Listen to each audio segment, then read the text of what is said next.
Hit it, Phil. Da-da-da-da-da-da-da. Can it be the breeze that fills the trees with rare and magic perfume? Oh, no, it isn't the breeze. It's Jackson time. La-da-da-da. Well, hello again. This is Buck Benny speaking. Welcome to another Jack Benny show from the 1940-41 season. This takes place right after the elections, which we in our time in 2025 have just finished the elections too. So I always think it's nice how the timing ties in between Jack's show and what's going on for us. And so today's episode will deal with that a little bit after the elections with Jack. And then we'll have, of course, the Fred Allen show. And then Fred Allen will talk about the show he's going to appear on, Information Please. And then we will present right after Fred Allen's show, the actual Information Please he was on. So we get 3 shows this week, all within the same time frame. And that's always nice. And I hope you're going to enjoy them. And then if you stick around at the end of Information Please, you'll get my longer intro that I did originally. Anyway, I hope you're enjoying these shows. I'm having a great time bringing them to you. And the Jack show from 1940 really has nice sound for the vintage of the show. And then the Fred Allen, not quite as nice, but it's there. Information Please sounds pretty good too. So anyway, without further ado, let's get on to the shows. K-E-L-L-O. The Jell-O program starring Jack Benny with Mary Livingston, Phil Harris, Dennis Day, and yours truly, Don Wilson. The orchestra opens... Wait a minute, Don. Hold it. We can't start the show yet. What's the matter? Well, Jack isn't here. Well, we're on the air. Where is he? I saw him a little while Search ago. me, Don. I haven't seen him. Well, he should be here. Look what time it is. Yeah. I saw him a little while Do you ago. think I ought to go out and look for him, Don? Maybe he's in the drugstore. Oh, he left there an hour ago. Wonder if anything could have happened. Gee, I don't know. I saw him a little while ago. Say, maybe he's in the dressing room. You know, he said he was going to take a nap. Oh, that's right. Go see if he's there, will you, Phil? Okay. I saw him a little while Here ago. comes Mary. Maybe she knows. Hello, Mary. Hi, fellas. Say, Mary, have you seen Jack? Yes, he's out in the hall talking to Mark Sandridge on the telephone. That's what I've been telling you. Oh, hello, Dennis. Hello, fellas. You know, Don, if Jack doesn't stop complaining, Mr. Sanders will never direct another picture for him. Well, that's just silly. Jack shouldn't worry about whose name's going to be first on the screen. Sure, what's the difference if it's Jack Benny and Fred Allen or Fred Allen and Jack Benny? Well, if you ask me, it's... That's not what they're arguing about, Phil. Jack wants the premiere of the picture to be held in Waukegan. Well, if you ask me... Waukegan? Another premiere in his hometown, huh? That's what he wants. Well, if you ask me, it's a swell idea. Bingo.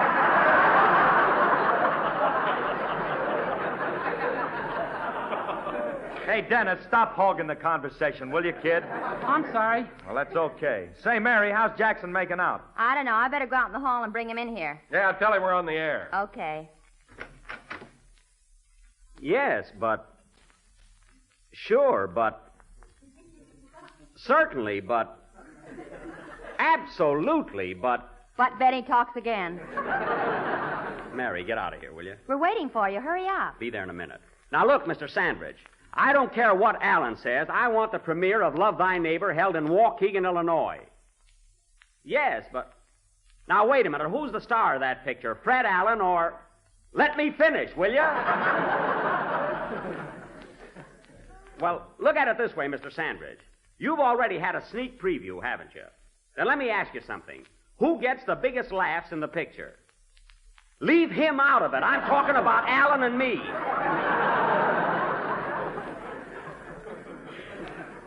Oh.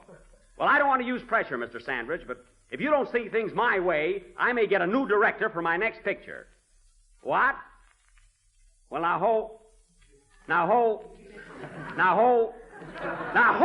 Mr. Sandridge.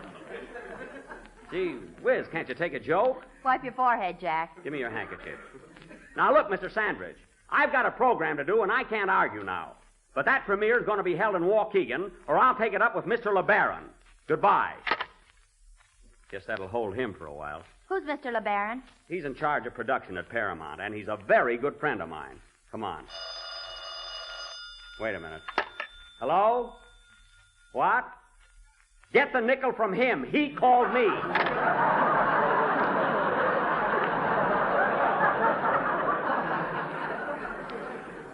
Come on.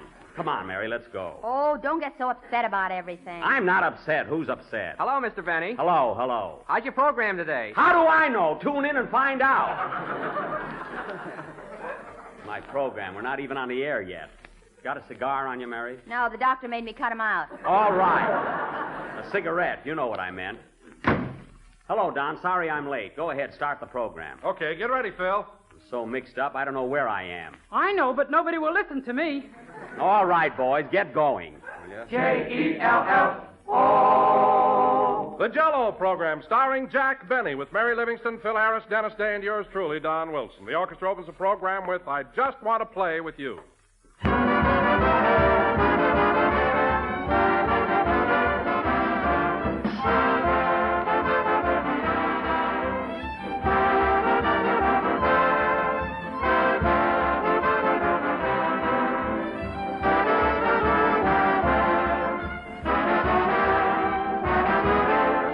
I was just thinking the other day, ladies and gentlemen, how easy it is to explain why millions of people like Jell-O.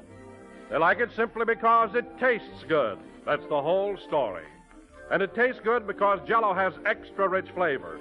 Flavor which is only rivaled by the juicy, ripe fruit itself. Yes, sir, for dessert at any time, there's nothing more delectable, nothing more inviting than bright, glistening Jell-O, smartly molded into an attractive shape and topped off, if you wish, with fruit or whipped cream. So try some Jell-O real soon in any one of Jell-O's 6 delicious flavors. Strawberry, raspberry, cherry, orange, lemon, or lime. You'll especially enjoy strawberry and raspberry Jell-O because each of these grand Jell-O desserts has a new, improved flavor obtained by using a natural flavor base artificially enhanced. And that's why they have such a rich, delightful goodness. Get Jell-O tomorrow and at the same time order several packages of those Jell-O puddings. Jell-O puddings are made by the makers of Jell-O, so you'll know they're good.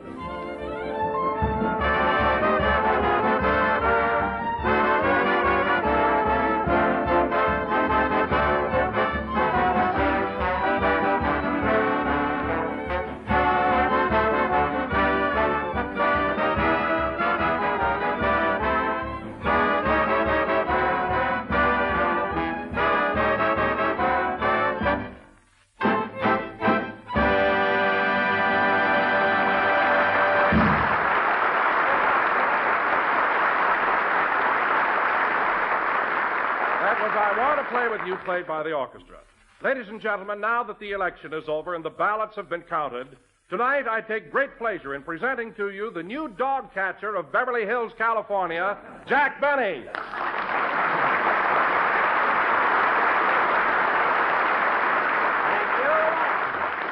Thank you. Jell-O again, this is Jack Benny talking. And first of all, I want to thank my many friends who voted for me. And I also want to compliment my worthy opponent, Mr. Rufus Twelvetrees, although his name didn't help him at all. Thanks, folks. Thanks a lot. I was wondering, Jack, how did you happen to run for dog catcher anyway? Isn't it rather a menial position? Well, I didn't really want to, Don. I was drafted, you see, but the committee, the committee came to me and said I was the ideal candidate for the job. Say, Don, I like the slogan the committee gave Jack. That really put him over. What was it, Mary? Vote for Benny. His nose is always cold.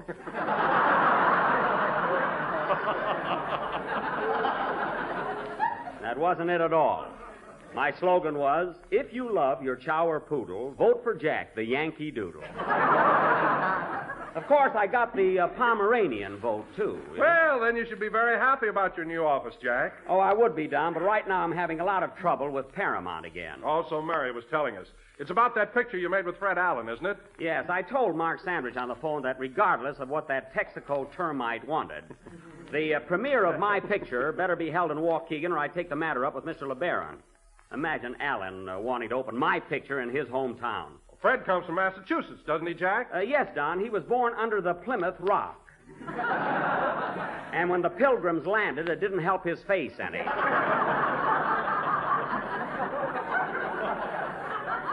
Not a bit. Say, Jackson, did you hear Alan's program last Wednesday? I had to, Phil. I was over to some friend's house, and they were trying to break the lease. Their furniture was on the sidewalk before Alan got a laugh. What a program. And the way he's wasting that Kenny Baker. I wish you'd waste me like that. Dennis! And let me tell you another thing, fellas. I don't like to say this, but Alan's humor is nothing short of puerile and banal. There he goes again with puerile and banal. Say, Jackson, I meant to straighten you out on that. You've been pronouncing them words all wrong. What do you mean? Well, I found out in night school that the correct pronunciation is puerile and banal. Oh, it is? That's what the hostess says. The hostess? You know, the dame at the head of the class. That's the teacher. The hostess. Phil, if you're paying tuition at that night school, you ought to get your diploma and your money back at the same time. I'm doing all right. You know, fellas, I took up hygiene last week. Hygiene? Yeah, you know, don't wait till Saturday night. If you want a bath, take it any time. I see. Well, I don't want to run you down, Phil, but I bet you can't even spell hygiene. Ah, yes, I can. Well, go ahead. I can spell it. Well, what's stopping you? He left his blocks home. That's a good one, Mary. All right, you wise guys, I'll show you I can spell hygiene. Give me a chord, Frankie. A chord? Hygiene, hygiene. How about that? A hand for that, folks, huh?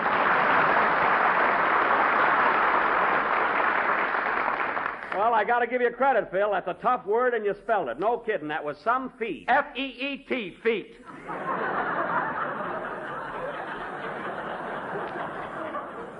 Oh, fine. I knew it was too good to last. Phil, when I said that was some feat, I meant F-E-A-T. Oh. F-E-E-T is feet like I've got. Nobody's got feet like you've got.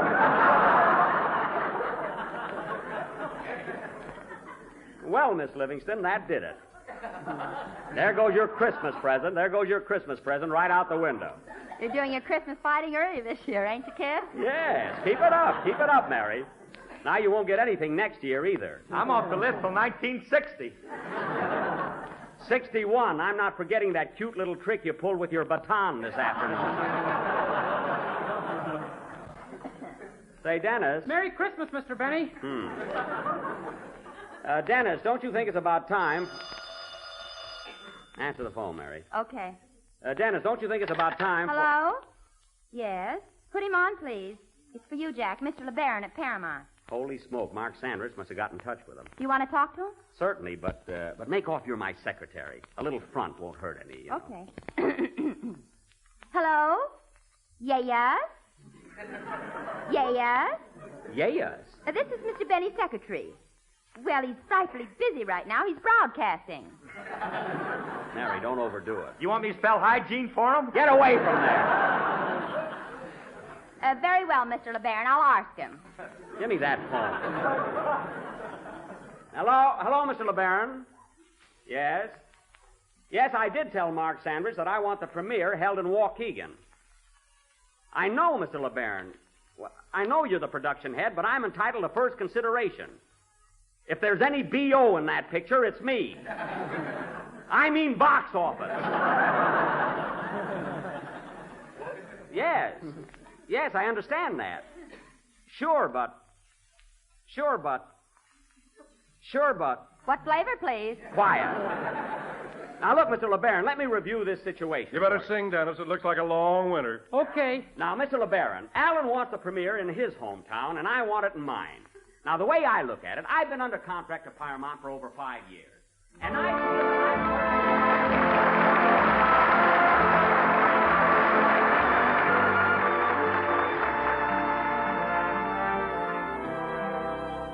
I found my thrill on Blueberry Hill, on Blueberry Hill. When I found you, the moon stood still on Blueberry Hill and lingered until my dreams came true. Do you recall a year ago tonight? We stood and watched the golden sun descending. When love had just begun, why did there have to be an ending? Do you recall a year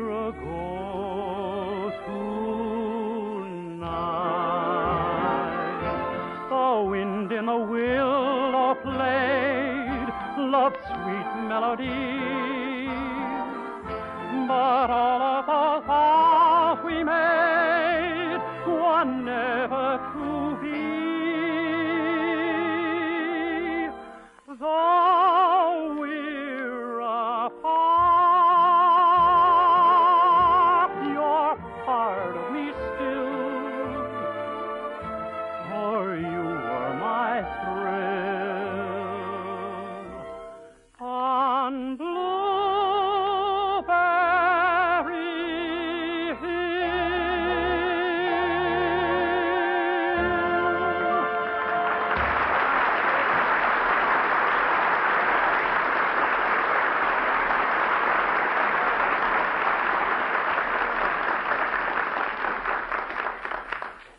Sure, but Mr. LeBaron, we've got to have the premiere in my hometown.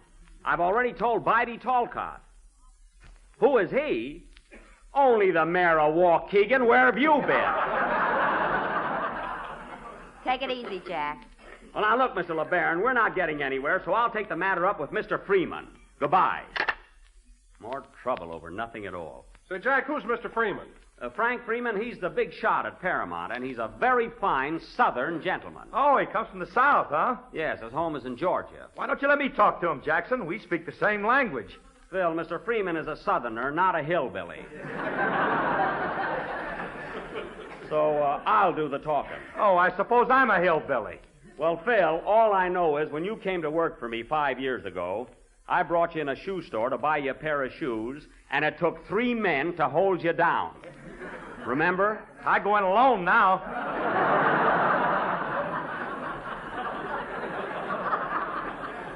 That's good. And while we're on the subject of your attire, Phil, that sport coat you're wearing is a little snug around the knees.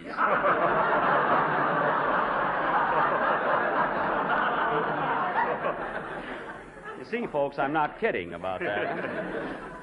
And now, ladies and gentlemen, getting back to our program, for our feature attraction of the evening. Come in. Mr. Benny, Yes? is it true that you were just elected dog catcher of Beverly Hills? Yes. Well, you'll never catch me. Arf, arf.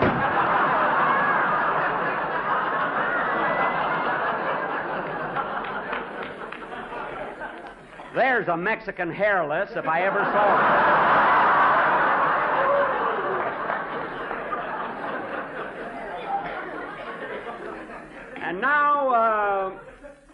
And now, ladies and gentlemen, for our feature attraction of the evening, the Benny Anything from Shakespeare to Gin Rummy players will present an original mystery melodrama entitled Murder at the Soda Fountain or Hold That Malted. Now, I will play the part of a young soda jerk, Tutti Frutti Benny. And Mary, you're the cashier who is madly in love with me. Hooray. Now, Dennis, you're a college student who is always hanging around the drugstore wisecracking. Oh, boy, at last some dialogue.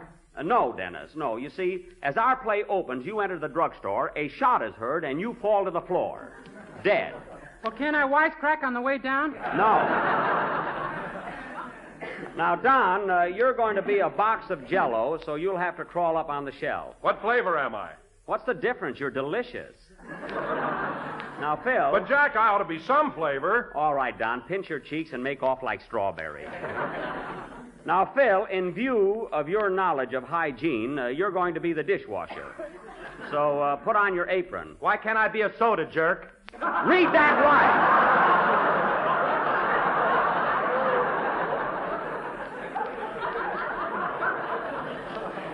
There was no comma there.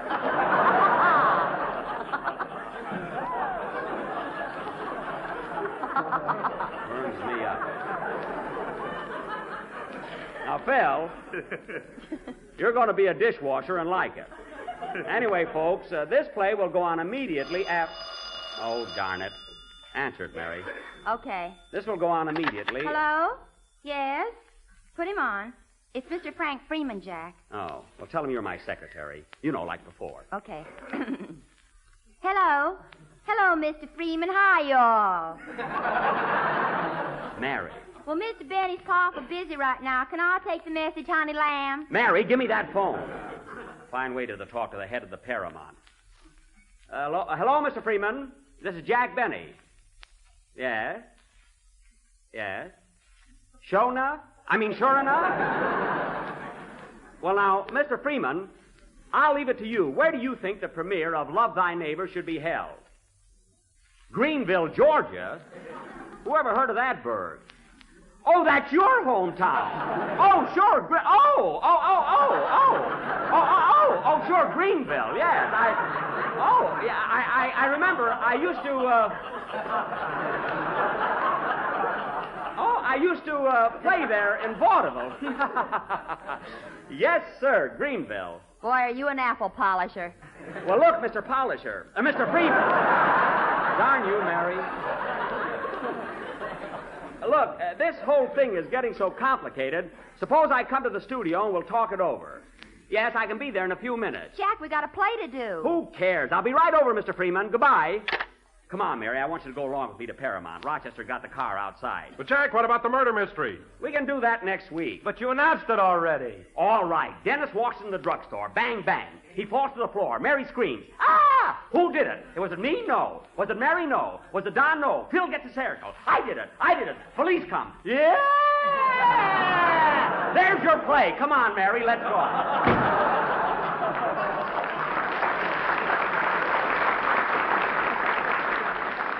Hurry, Rochester. Get the car started. Just as soon as I make my point, boss. Put those dice down. Hurry, Mary. Doggone, it will just begin to thaw out.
Hurry up, Rochester. I told you I had a very important engagement with Mr. Freeman.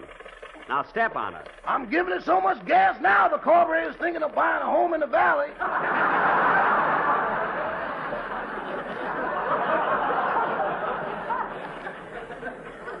Just keep that throttle wide open, that's all. Say, Jack, we're going the wrong way to Paramount, aren't we? Let's see. Oh, yes. Rochester, what's the matter with you? You were supposed to turn to your right here on Gower Street. I turned the steering wheel. Something ought to happen any minute now.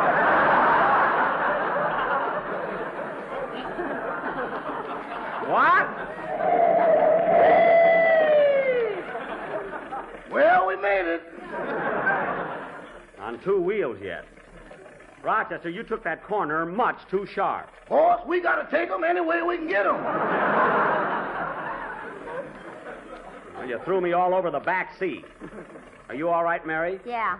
Say, Jack. What? You sure were neutral in the election, weren't you? What do you mean? Look at those 3 stickers on your windshield. Never mind. Root for Roosevelt, win with Wilkie, and bark with Benny. What was that first one you started? I don't know. Root for vaudeville?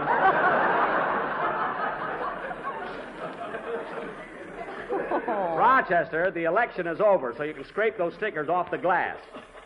And by the way, I'm making you a deputy dog catcher. Why don't you make me a dog? I work like one. Too bad about you. Gee, Mary, I hope Mr. Freeman waits for me. I want to get to that premiere matter settled. I brought your samples along, Jack. What samples? The Christmas cards. You might as well kill 2 birds with 1 stone. Oh, I won't have time for that. Say, Mary, I ought to stop at a drive-in stand and get Mr. Freeman an order of fried chicken. Fried chicken? What for? Well, he's from the South, isn't he? I can tell him I cooked it myself. Yeah, I got to do something to get in good with Paramount. Why don't you tear up your contract? Mary, you just don't realize how important... Well, I'll be darned. Oh, Rochester. Yes, boss. You went through a red light. Let's keep it a secret. Watch your driving.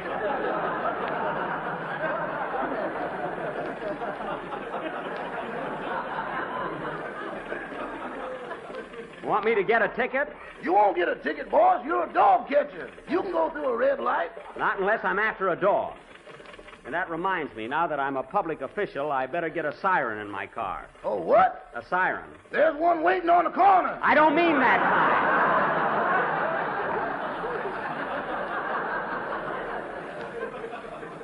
I'm talking about a horn.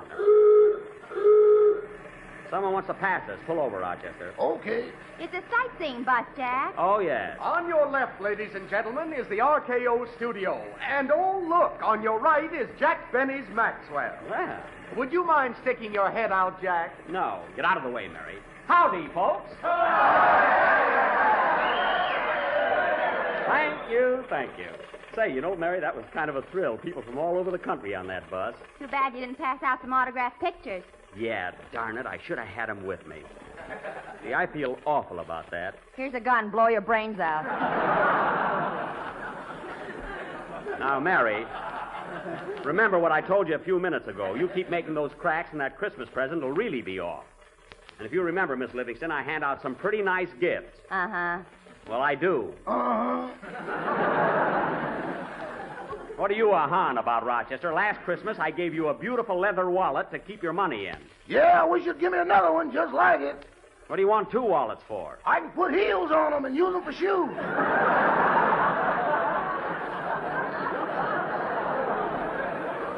Oh, you're always complaining about being broke. Why don't you save your money?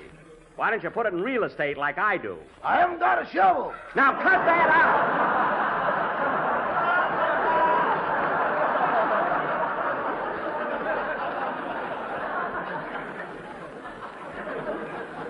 Rochester, if you're insinuating that I buried... Rochester, pull over at the curb. There's a dog without a license. Quick, Mary, hand me that net and my cat. Oh, Jack, don't bother about this dog. It's out of your territory. That's right. Well, they can't say I wasn't on the job, though. Hey, Rochester, here's Paramount Studio. Pull up in front of the main entrance and wait for me. Okay. Wait here, Rochester. Come on, Mary, bring the fried chicken for Mr. Freeman. You didn't buy it. Oh, yeah. I'll tell him I gave it to a poor old lady. Do you think Mr. Freeman will be waiting, Jack? Sure, I told him I was coming over as soon as I could possibly find... Whose car is that? I don't know. Well, come on. Hey, wait a minute. Isn't that Mr. Freeman in the back seat? Where? Yeah, that's him. Hey, Mr. Freeman! Start the car, Rochester. Catch that Cadillac. Catch that Cadillac. Oh, come now.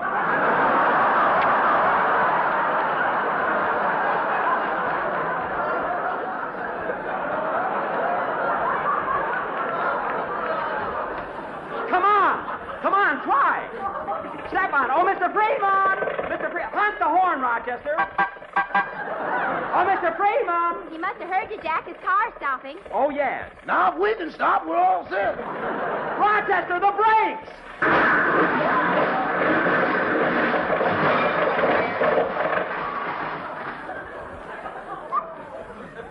Oh, my goodness, we hit Mr. Freeman's car. Yep, there goes the premier. Darn you, Rochester. Here he comes, Jack. He looks mad. Yeah. Well, I'll straighten it out. Now, look, Mr. Freeman, here's exactly what happened. You see, we were parked right in front of the studio, and your bumper caught into the front of my car. Well, I saw you dragging us along, so I yelled at you, you know, and the first thing I knew, we were way up. When it comes to cheering for football teams these days, you'll find some folks rooting for the colors of orange and black, while others will be cheering for red and white, blue and yellow, or maybe red and green. But when it comes to desserts, everybody will cheer for crimson and gold, the gay, glowing colors of Jell-O's delicious new treat, cherry cubes with pineapple. It's a mighty tasty dessert and a mighty easy one to make, too. Simply prepare one package of cherry Jell-O as usual and turn it into a loaf pan and chill until firm. Then cut into cubes and pile in sherbet glasses with 3 slices of canned pineapple diced. You just couldn't ask for a more tempting or more satisfying dessert. So how about treating the family to something extra special? Tomorrow night for dinner, give them this grand combination of diced golden pineapple mingled with shimmering cubes of ruby red cherry Jell-O.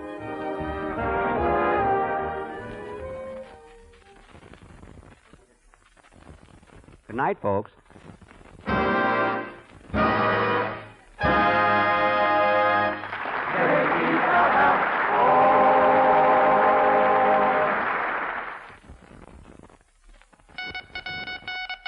News for thrifty housewives. Log cabin syrup for less money. All 3 sizes now selling at lowest prices in history. Ask your grocer about his new low prices.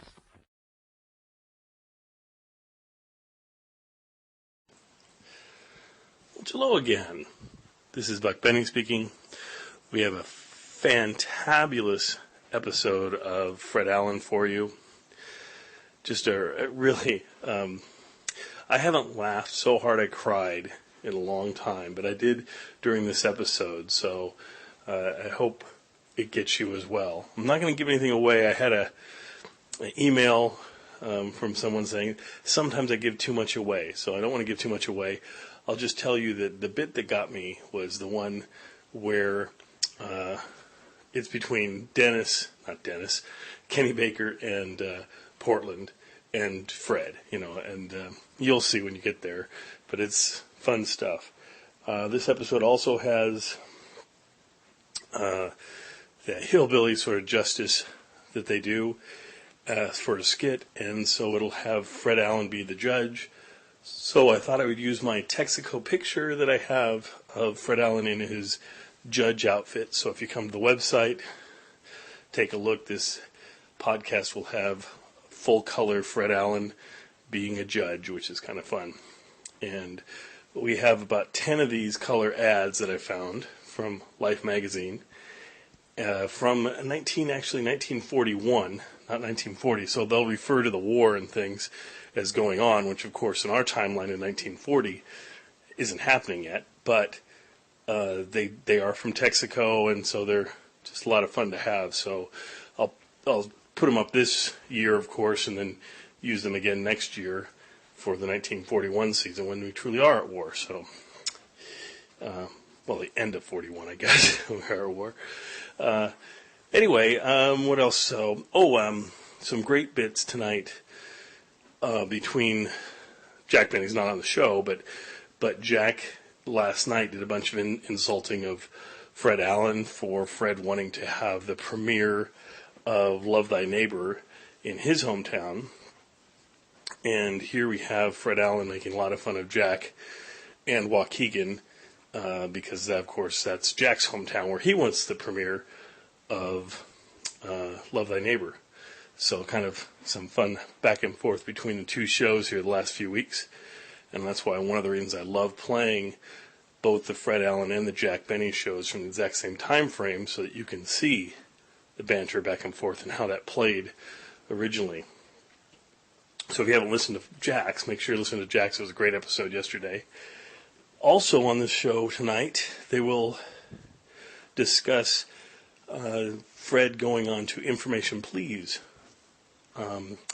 And I looked it up and I had that episode, so tomorrow night I'll be playing us the Information Please episode starring Fred Allen.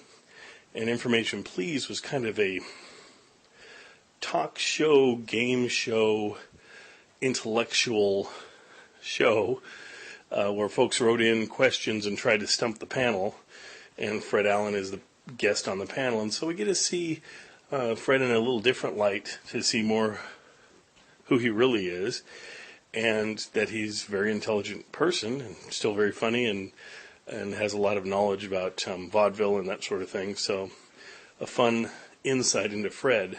So make sure you tune into that on tomorrow night, on Saturday night. Anyway, enjoy this fantastic episode of the Fred Allen Show.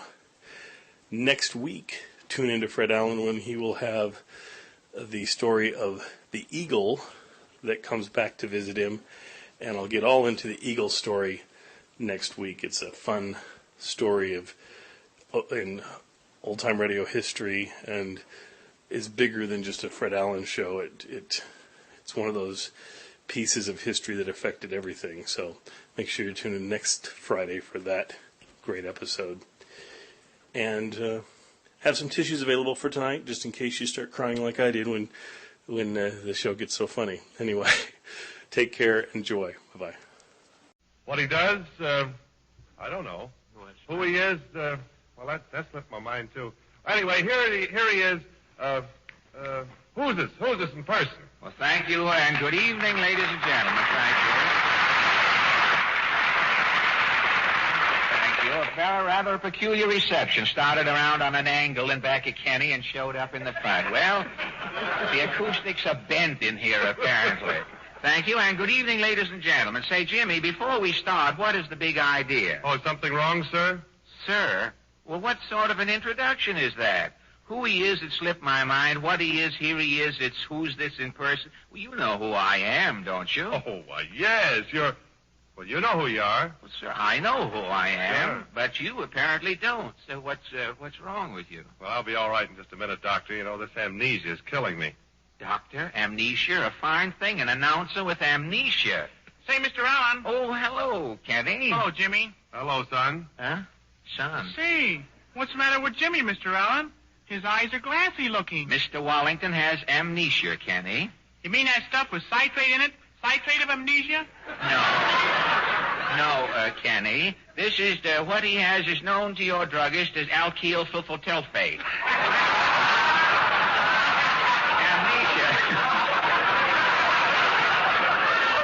Amnesia is loss of memory. Jimmy, apparently, is here and he doesn't remember a thing. Well, we got to cure him, Mr. Allen. He owes me $8. I'll try him again. Say, Jimmy. I'll tell him when he comes in. Oh, no, wait a minute. I mean you. Oh, I'm Sergei. Sergei? He doesn't even know himself. Well, I'll see if he recognizes you, Kenny. Never mind me. Ask him about the $8. Now, one thing at a time. Say, Sergei. Yes? Do you know who this is, Sir Gold Boy, Kenny Baker? Oh, yes. Kenny Baker, you're singing Sam, aren't you? Huh? There goes my $8. Now, look, Sergei, do you know what program you're on? Well, this is the Coney Island local, isn't it? I'm changing it to DeKalb for Flatbush Avenue.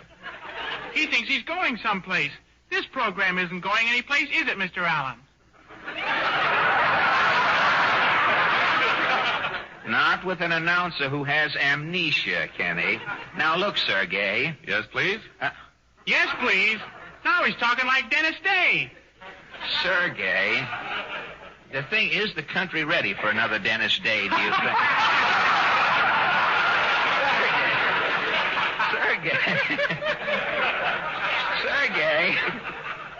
Sergei, you had better go and lie down, sir, old boy. Why? Because in 10 minutes you've got to read a commercial. And if you can't remember to say Texaco, Sergei, next week, Sergei, your name will be Graham McNamee. Texaco. Oh, yes, Texaco. I must remember that. Yes. Texaco. Well, good. Jimmy's going to lie down, Kenny. Now, if his... Wait a minute. He can't overcome that old Ken Murray habit that... Wait a minute. He just wanted to lie down to keep the joke company, I guess.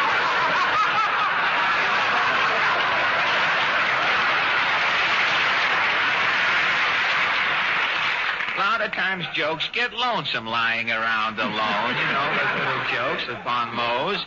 Nothing is as lonesome as a little bon mot lying around. But if Jimmy's memory returns, he'll be okay. If he wakes up a halfwit, I'll only get $4. If your voice is changing, we want to... Now, and if his mind is a blank, he'll probably give you a check, Kenny. But taking our cue from a Wallington check, we bounce into the latest news of the week. The Texaco News presents The World on Parade. New York City, New York. The Council of the Actors Equity Association authorizes opening of legitimate theaters for Sunday performances. Innovation startles the world of the theater in and about New York. Texaco News interviews little-known theatrical folk to get their reactions to Sunday shows. First, an impresario who has been producing plays for many years, Sebastian Gall. Now, Mr. Gall. I've been on Broadway, man and boy, since 1890. What became of the boy, Mr. Really? You've been... Yes, sir. I remember Bite of the Sewing Machine Girl the night it opened. Say, what happened with that show? It's still running.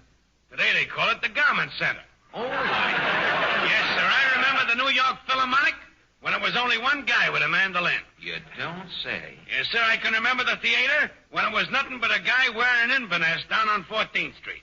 And you've been producing shows all of this time? I've been producing shows since the first shoestring was invented. Well, do you button shoes set you back a little in your... Well, do you think, Mr. Gall, that Sunday shows will help the theater? It don't make no difference either way. Either you're doing capacity or you're losing your shirt. Ah, but if you're doing capacity and the theater opens Sunday night and it's packed... You're still doing capacity. You ain't getting no place. Well, yes, now, but if you're losing your shirt... It still don't make no difference. Well, I don't see... Look, I'll explain it. Oh. I got a revival running now. It's Getting Gertie's Garter. Yeah? That's... Yeah. Only I'm calling it Getting Gertie's Foundation Garment. Oh, Yeah, it's more up to date. You are doing capacity. Capacity? I'm losing me shirt. Well, now, take your case, for example. If you open Sunday night... So what? Nobody will still come in. I'm still losing me shirt. Well, then, in your opinion... Sunday shows don't mean nothing. Well, thank you very... You're either doing capacity or you're losing your shirt. Well, thank you... If you're doing capacity, you got jumpy knives in the stomach. Yes. If you're losing your shirt, you got nothing in your stomach. Well, after all... Hey, jumpy knives in your stomach is better than nothing. You should live just long enough to find out and no longer. A little-known singer who has his opinion on Sunday performances, Salvatore Linguini. Signor A. Linguini.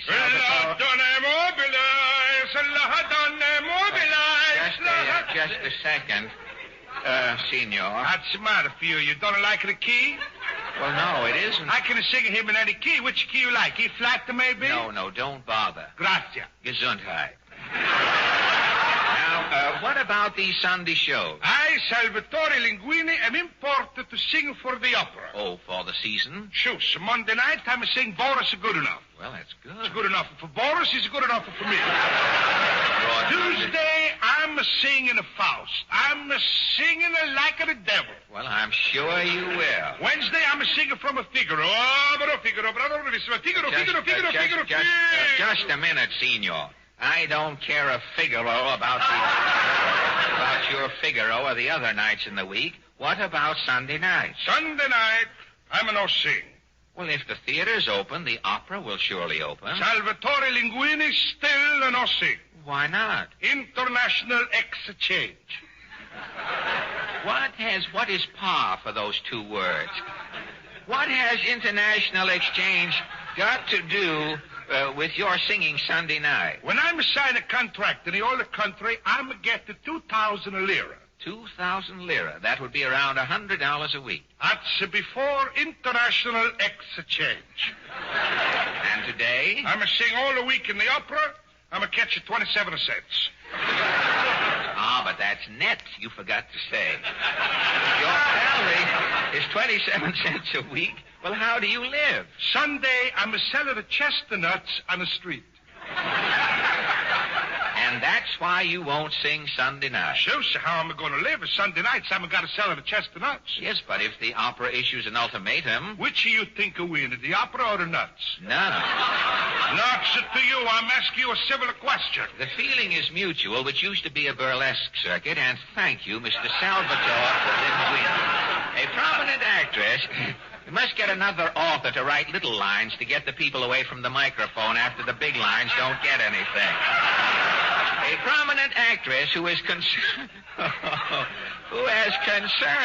about the theater Sunday opening and just drove up in a Fiat. We were all worried here. Miss Rachel Prompton. How do you feel about Sunday performances, Miss Prompton?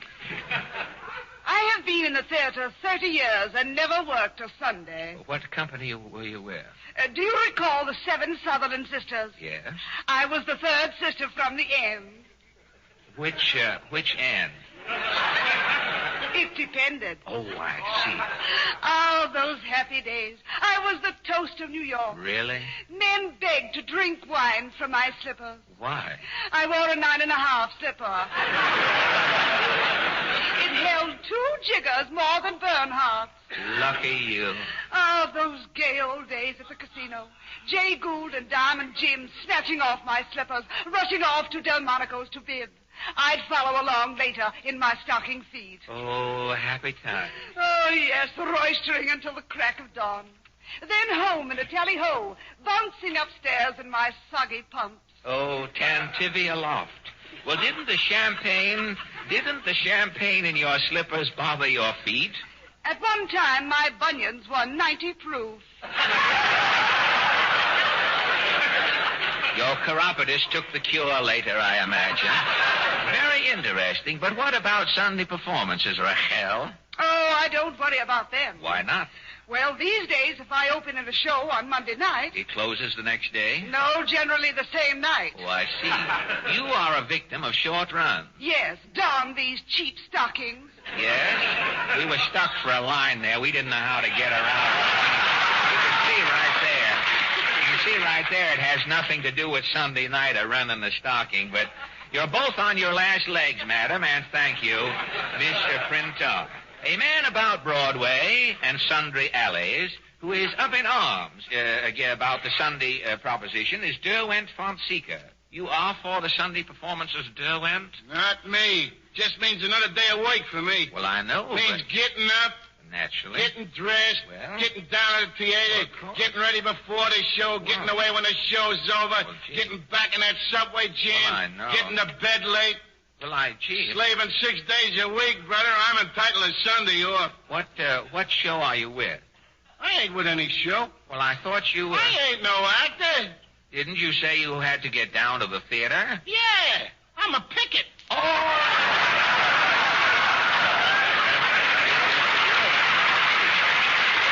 Why are the New York theaters being opened on Sunday? Is it to aid the actors? Is it to benefit theatrical producers? No. The real reason the theaters are opening is to provide a haven for countless millions who find their homes unbearable and who flee wild-eyed into the streets every Sunday night when a certain verbal blight walks to his microphone and says, "Hello again.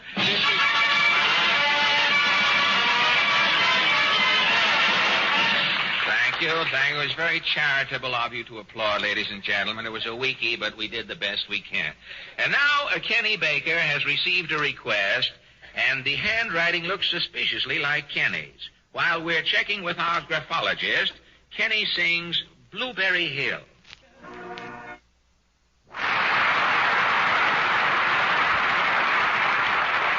Hey, thank you. That was very good, Kenny. Blueberry Hill.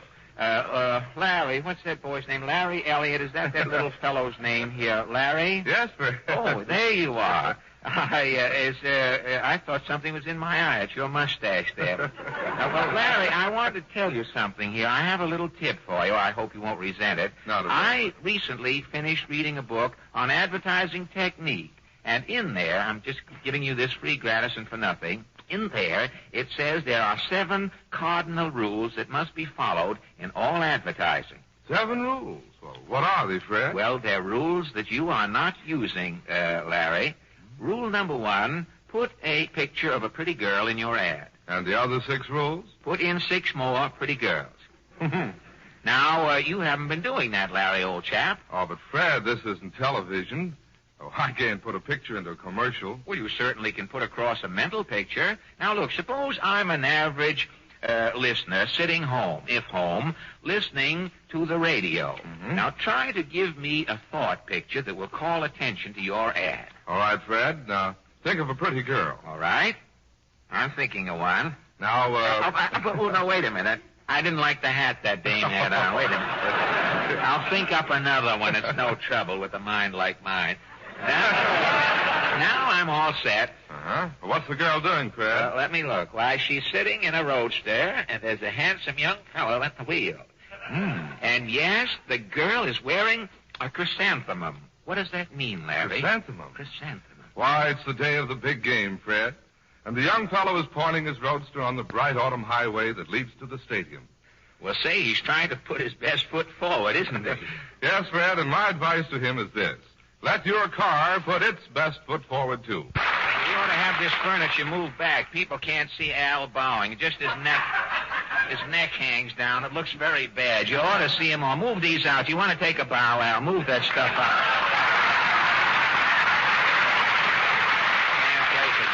You get a bow. You don't have to be in there ducking your head like you're auditioning for an African Dodger. Well, Al Goodman and a few boys he has rented from Bora Minovich by the hour have just played I Know That You Know. And now, ladies and gentlemen... Oh, again. Come in. Mr. Allen? Yes? Sign here. Well, sign for what? I got an eagle outside for you. An eagle?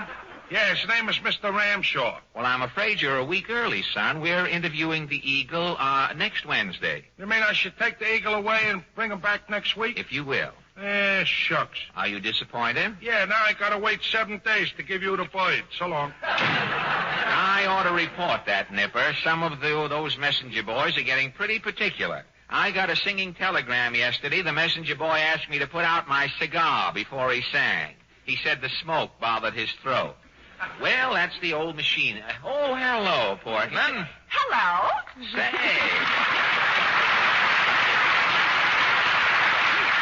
Say, what have you? Your relatives are always in on rainy nights, aren't they? Well, it's cheaper than buying umbrellas, I guess, for the family. Say, what have you got in those 3 bundles, Portland? Turkeys. You look definitely raffle happy. What are you doing with the trio of gobblers? Well, there are only 3 more Thursdays in November. So? Well, nobody said when Thanksgiving is this year yet. Oh, so you're going to eat turkey every Thursday from now on, huh? Yes. Mama isn't taking any chances. Well, that little routine there settles one thing definitely. That proves that the turkey came before the egg. I mean, now we Hey, tell me, what have you been doing? What, if it's not coming from the heart, please don't applaud. None of this gesture. But tell me, what have you been doing? What have you been doing all week? Mama took me to the horse show Friday. Did you have a good time there? Yes, but we got scared. One horse kept following Mama around. Really? Why? I think he recognized a relative in Mama's fur coat.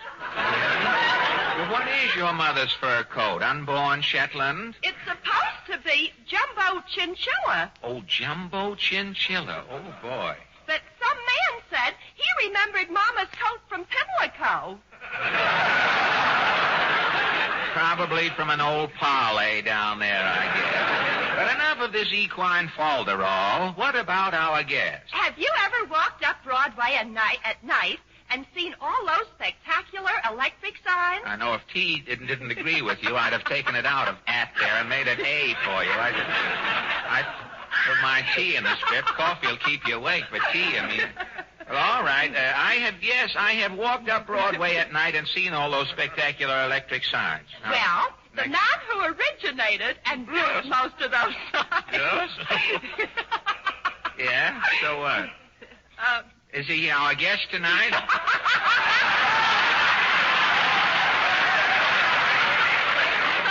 I can't do both parts. I finally missed my own. That's right. Mr. Allen? Yeah, lots of ad-libbing. Give it to us. Give it to us. Meet Mr. Douglas Lee. Well...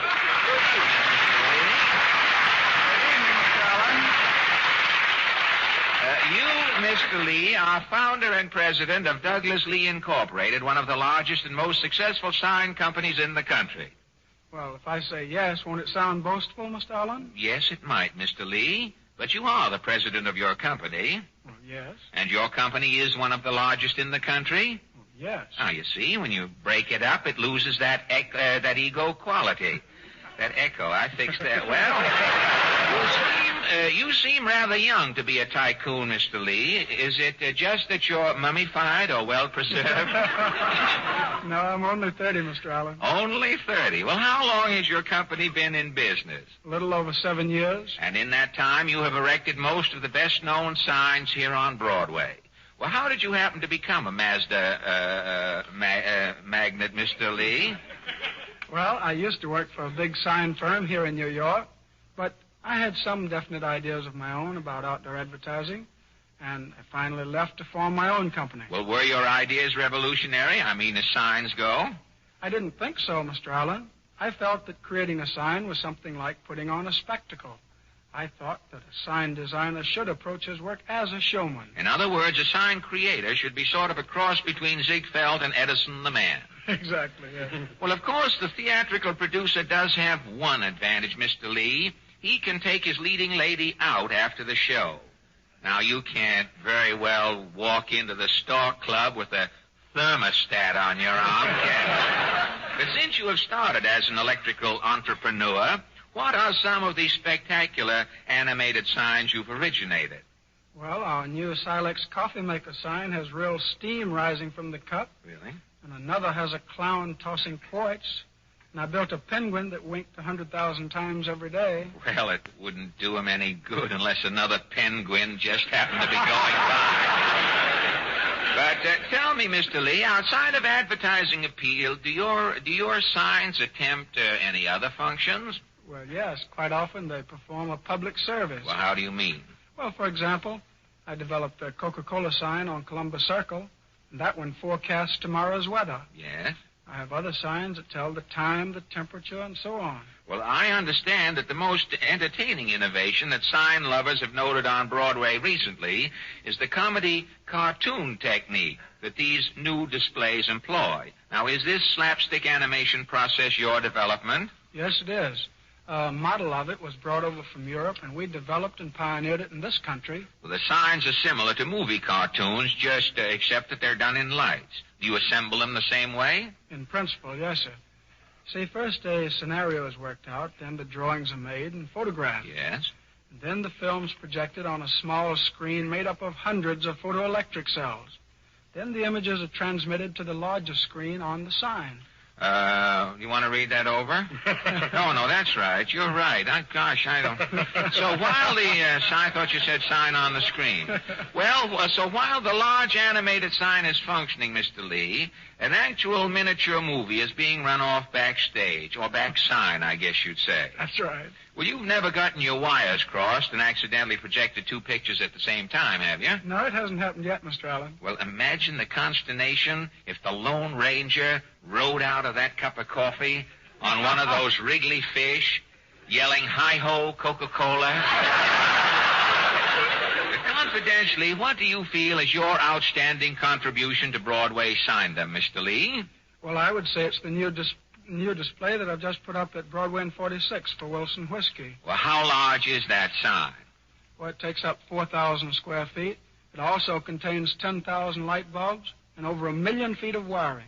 It also has more, too. It has 20-foot fountains that circulate 1,500 gallons of water every minute. Well, where do you get this water? Are you renting it from Billy Rose? No, it's just water. It was freelancing before we took it over. Just old water that was freelancing around. Well, I say, how long does your free show with this new electric extravaganza run? 7 minutes. We're showing 3 features. First is the Ducky Romance, then Happy Thanksgiving, and also a sports subject. A triple feature. The sign doesn't throw dishes at the crowd when it's over, does it? No, we're not overdoing it, Mr. Allen. Well, it's certainly been nice of you to stop by tonight, Mr. Lee. It's been a pleasure, Mr. Allen. Hey, I just happened to think, Mr. Lee, since you are interested in electrodynamics, I suggest that you tune in on our guest next week, Mr. Ramshaw, the Eagle. Why, Mr. Allen? Well, you may light up the Great White Way, Mr. Lee, but if that eagle gets loose again next Wednesday, He'll electrify the entire country. Good night, Mr. Allen. Thank you, and good night, Mr. Douglas Lee.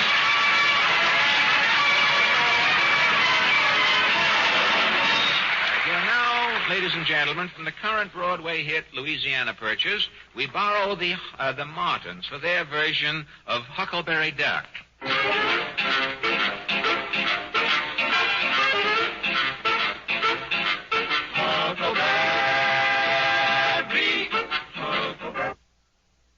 Every night about this time, I tune my radio in on a little station in the country that broadcasts weather reports. Monday night, I heard this. Weather for tonight, cold to colder. Folks with water on the knee are advised to put in antifreeze. On Tuesday night, I heard this report. Weather for tonight, colder yet. Singers are warned against performing Swanee River. They'll be gargling icicles. And tonight, I tuned in just before I left home, and I heard this. The program originally scheduled for this time has been congealed. So I turned the dial, and I heard this familiar voice saying, You can take the weatherman's word for it. Much colder weather is on the way. Don't let an occasional mild day fool. This is Mr. and Mrs. Average Man's Round Table, where each week three... Jimmy, just a minute, Jimmy. What's the matter, Fred? There's nobody at the round table. Well, there were 3 people sitting there just a minute ago. They're not there now. No, really? Now, don't tell me those 3 draft numbers all came up at the same time. Well, here we are, Mr. Allen. You said it, Porty. Let's go. What is this? Who is here and who is ready to go? Kenny and I. Now, don't tell me you've dismissed our roundtable guests again tonight. That's We right. sure did. Well, haven't I got enough trouble with Benny? Do I have to... Oh, boy, did you hear Jack last Sunday? Oh, don't... Oh, Mr. Benny was certainly hot. Look, Benny hasn't been hot since the night he was trapped in the Chicago fire. And Mrs. O'Leary caught him that night coming out of her barn with 2 pails of hot milk. That guy is lower than a Yale score. Is Jack going to premiere your new picture in Waukegan, Mr. Allen? Benny has got nothing to do with where Love Thy Neighbor opens. It's between Paramount and me, Sub Rosa. I'm writing Mark Sandridge to have the picture open, positively open, at Old Orchard Beach up in Maine. But isn't Old Orchard closed up in the winter? Yes. And there's still more life around Old Orchard closed up than there is in Waukegan wide open.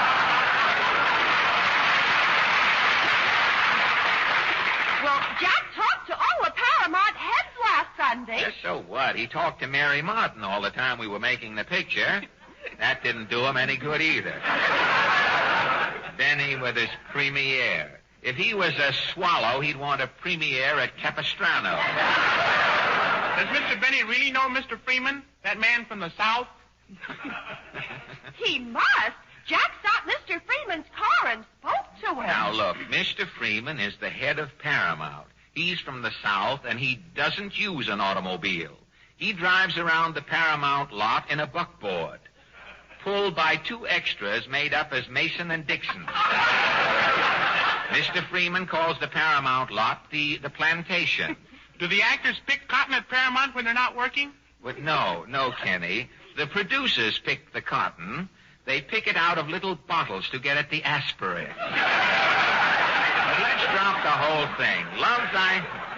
I give you my word. Love Thy Neighbor will open at Old Orchard Beach. That's that. Now, what about the question? There isn't any. That's why we sent the people home. Well, I don't see what... Well, this Friday night you're going to be on information, please. See, that's right. I forgot all about it. A cuff job. It slipped my mind. Well, we'll show 'em, eh, Mr. Allen? We? You bet. Kenny and I'll be in there helping. And you'll need plenty of helping. You can't top that guy, WPA. It's FPA, Kenny.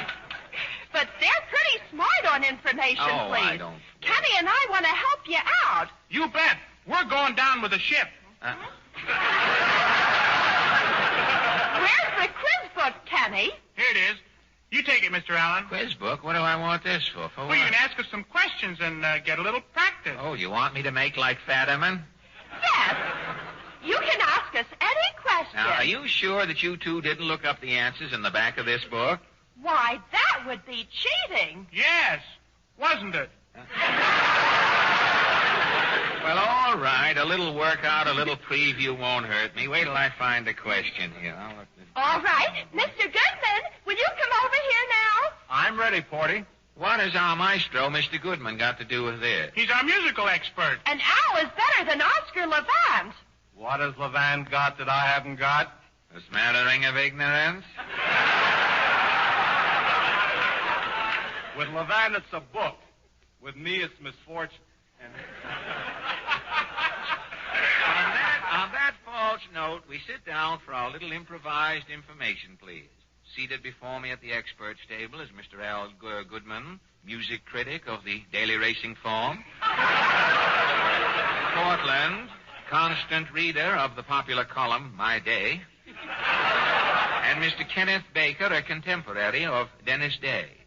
Are you ready, experts? Well, here's the first question. Oh, Kenny, is your hand up already? Yes, I'm over anxious, I guess. Well, Kenny, you're sure you didn't look at the answers in the back of this book?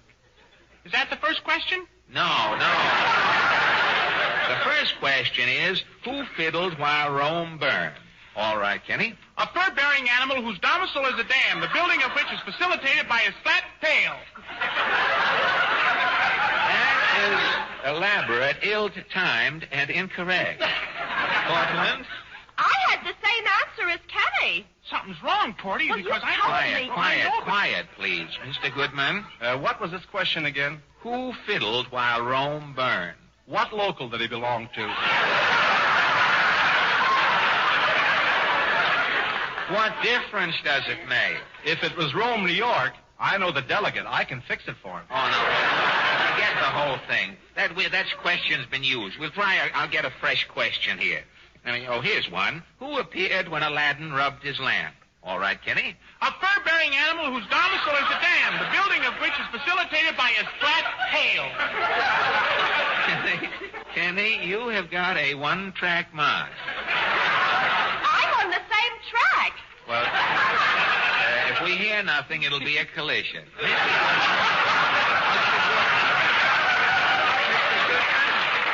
Quiet, please. We've got to get on here. Time is pressing. Mr. Goodman, who appeared when Aladdin rubbed his lamp? If it wasn't a good humor man, I'm asking you. All right. Well, I tell him. All right, I'll tell him. When Aladdin rubbed his lamp, a genie appeared. If she's got light brown hair, she's on the hit parade. Genie, light brown hair. Experts, please. Now, so far, there hasn't been enough light shed by these answers to give a midget a sunbath. Now, let's try something real simple. I will have the orchestra play the first few bars of a well-known song. Now, see if you can guess the name of it. Music, please.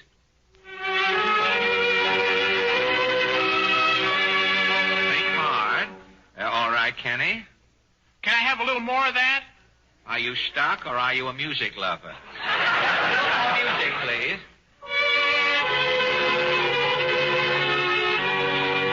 Well, Kenny, what's the name of it? I don't know. Portland? I don't know. All right. Tell us, Mr. Goodman. I don't know. You need to stand there in that barely making it double-breasted suit and tell me that you don't know the name of that song? Listen to him. 50 new songs come out every week, and he expects me to know every one of them. You won't have any trouble after the first of the year.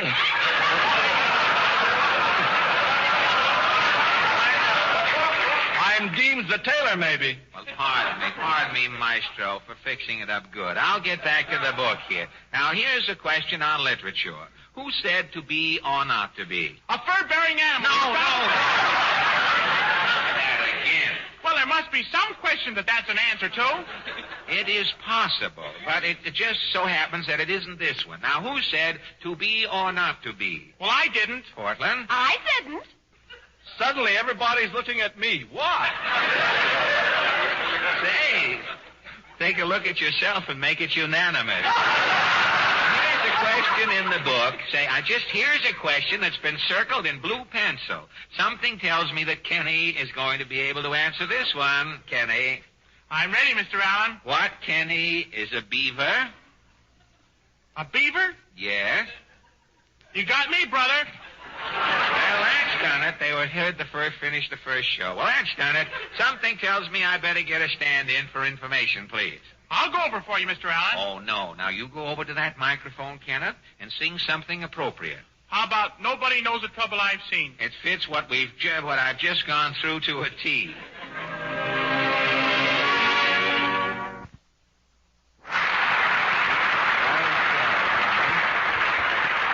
You poor people just broke in the front door, thought this was Carnegie Hall, Kenny. It was very nice.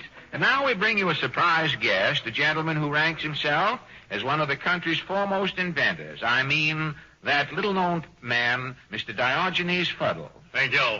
And just what is it you've invented again? The Fuddle Gum Gun. The Fuddle Gum Gun? Well, what is that? Why, it's an invention that will revolutionize our national defense. It will positively... Excuse me. If this gum gun is of military importance, this is no place to be blabbing it around, brother. Why don't you tell the Army about your cannon? Well, I did. They said tell it to the Navy. So I told it to the Navy. And they said? Tell it to the Marines. Oh. It just seems like nobody wants to hear about the Fuddle Gum Gun. Well, we do. We're a clearinghouse for riffraff. We're happy to... Tell me, just how does it work? Well, it's very simple. Instead of shells, the gun shoots chewing gum into the headquarters of the enemy general. Yeah? The general sees chewing gum strewn around, picks up a stick, and puts it in his mouth. Presto, the war is over. May I ask you why? Because the gum isn't gum. It's rubber cement. I don't get it. The general's jaw is vulcanized. He can't give any more orders. Say, you've got something there, Mr. Fuddle. And you can keep it there, too. Don't let my judgment sway you. Now, here's our authority on military affairs, Colonel Wallington. What would you call Mr. Fuddle's invention, Jimmy? It's a dud. Oh, Colonel Wallington, please. Well, dud's the word. Down on the Army proving ground, when a shell leaves the mouth of a cannon, hits the target, but fails to go off, it's a dud. There are duds in gasolines, too. Sluggish, slow-action elements that fail to vaporize in the carburetor. The result? Co-workshop players. Tonight they present a Hillbilly Court episode entitled Mountain Justice, or the judge knew his gavel was broken, but he didn't give a rap.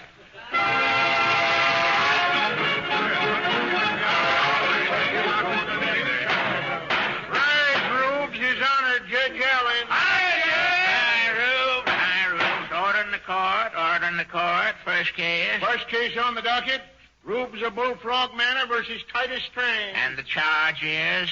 Murder, Jake. Order in the court. Titus Strang to the bar. I'm guilty, but willing to be acquitted, Judge. Mighty big of you. Charge here says you murdered one Rembrandt Butts, a vagabond artist. I shot him, Judge. He was sparking my intended Googie Jenkins. Who's Googie Jenkins? Googie's the purtiest bit of man bait in Bullfrog Manor, Judge. Yeah. Butts was sparking Googie behind my back. I'd shoot him again. Well, don't be necessary. Guilty or not guilty, Titus? I'm guilty, but aching to be heard, Judge. Your court will appoint a time, Titus. I want to be heard. Creep down. First witness, Abner Tuttle. Present, Judge. Occupation? Head Boniface at the Happy Holler Hacienda. Happy Holler Hacienda? It's a combination boarding house, trailer camp, harness shop, zither school, and barbecue. Barbecue alicotti, is it? Yes, sir. We keep her blazing day and night, Judge. Yeah. Guests can eat anything that backs into the fire. You knew the deceased Rembrandt Butts, did you, Abner? Yeah. Rembrandt checked in at the Happy Holler Hacienda Labor Day, Judge. What time, Ab? Well, sir, it was about 10 o'clock. I was running a ferret over the lobby, stalking the field mouse. The Stanley steamer pulled up outside. Yeah. I put the ferret back in the cigar case and took the goldenrod I was pressing out of the register, put my shoes on, and got behind the desk ready for business. Yeah, what happened? Well, this Rembrandt Butts feller comes in. He was wearing a burlap beret, flowing corduroy tie, seersucker mandarin mesh jacket, herringbone slacks, and green patent leather sandals. Friend of Orson Welles, was he? No. Said he was an artist. Billboard, Barn, or Liverpool? He was a tattoo artist, Jay. Oh, one of them skin mural fellas, eh? He didn't have no money. Said if I'd put him up for a month, he'd tattoo Whistler's mother on my chest. Well, fair enough. Yes, that's what I thought. Said for 2 months, he'd engraved the Lincoln Highway down my spine with detours. Deal was consummated, was it? Yep. I arranged for my tattoo sitting the next day. Well, how about the murder, Abner? Well, sir, Boogie Jenkins is hostess at the Happy Holler Hacienda Jail. Yeah. Rembrandt took one look at Googie. She fell like a hawk full of hen meat. Well, what about Titus, her sweetie? Oh, Googie didn't have no time for Titus. Titus had come around bowing, snapping his bubble gum. Yeah. Googie was playing deep. Yeah. Titus had been the crab in front of her. Yeah. Googie turned the other way. Titus is getting the grand finale, how to do in climax, eh? Yep. Yeah. Titus was loco foco, Judge. Yesterday it come to a head. I was in the kitchen gutting a flounder for chowder. I heard the shot. Yeah. I run out. Rembrandt slumped over the wheel of his Stanley steamer. Googie's is screaming. Titus is standing there, his shotgun still smoking. That's all you know, Ab? Yeah. Rembrandt's gone. I'm left holding Whistler's mother half tattooed. Something left undone? The chair. Whistler's mother's just squatting on my chest, Judge. Nothing to sit on. Well, stand down, Abner. I should have seen it was all I over know. there. Something might grow on there for her to set on later life. Next witness, Googie Jenkins. The light has gone out of my life, Judge. You was in love with the defunct Googie?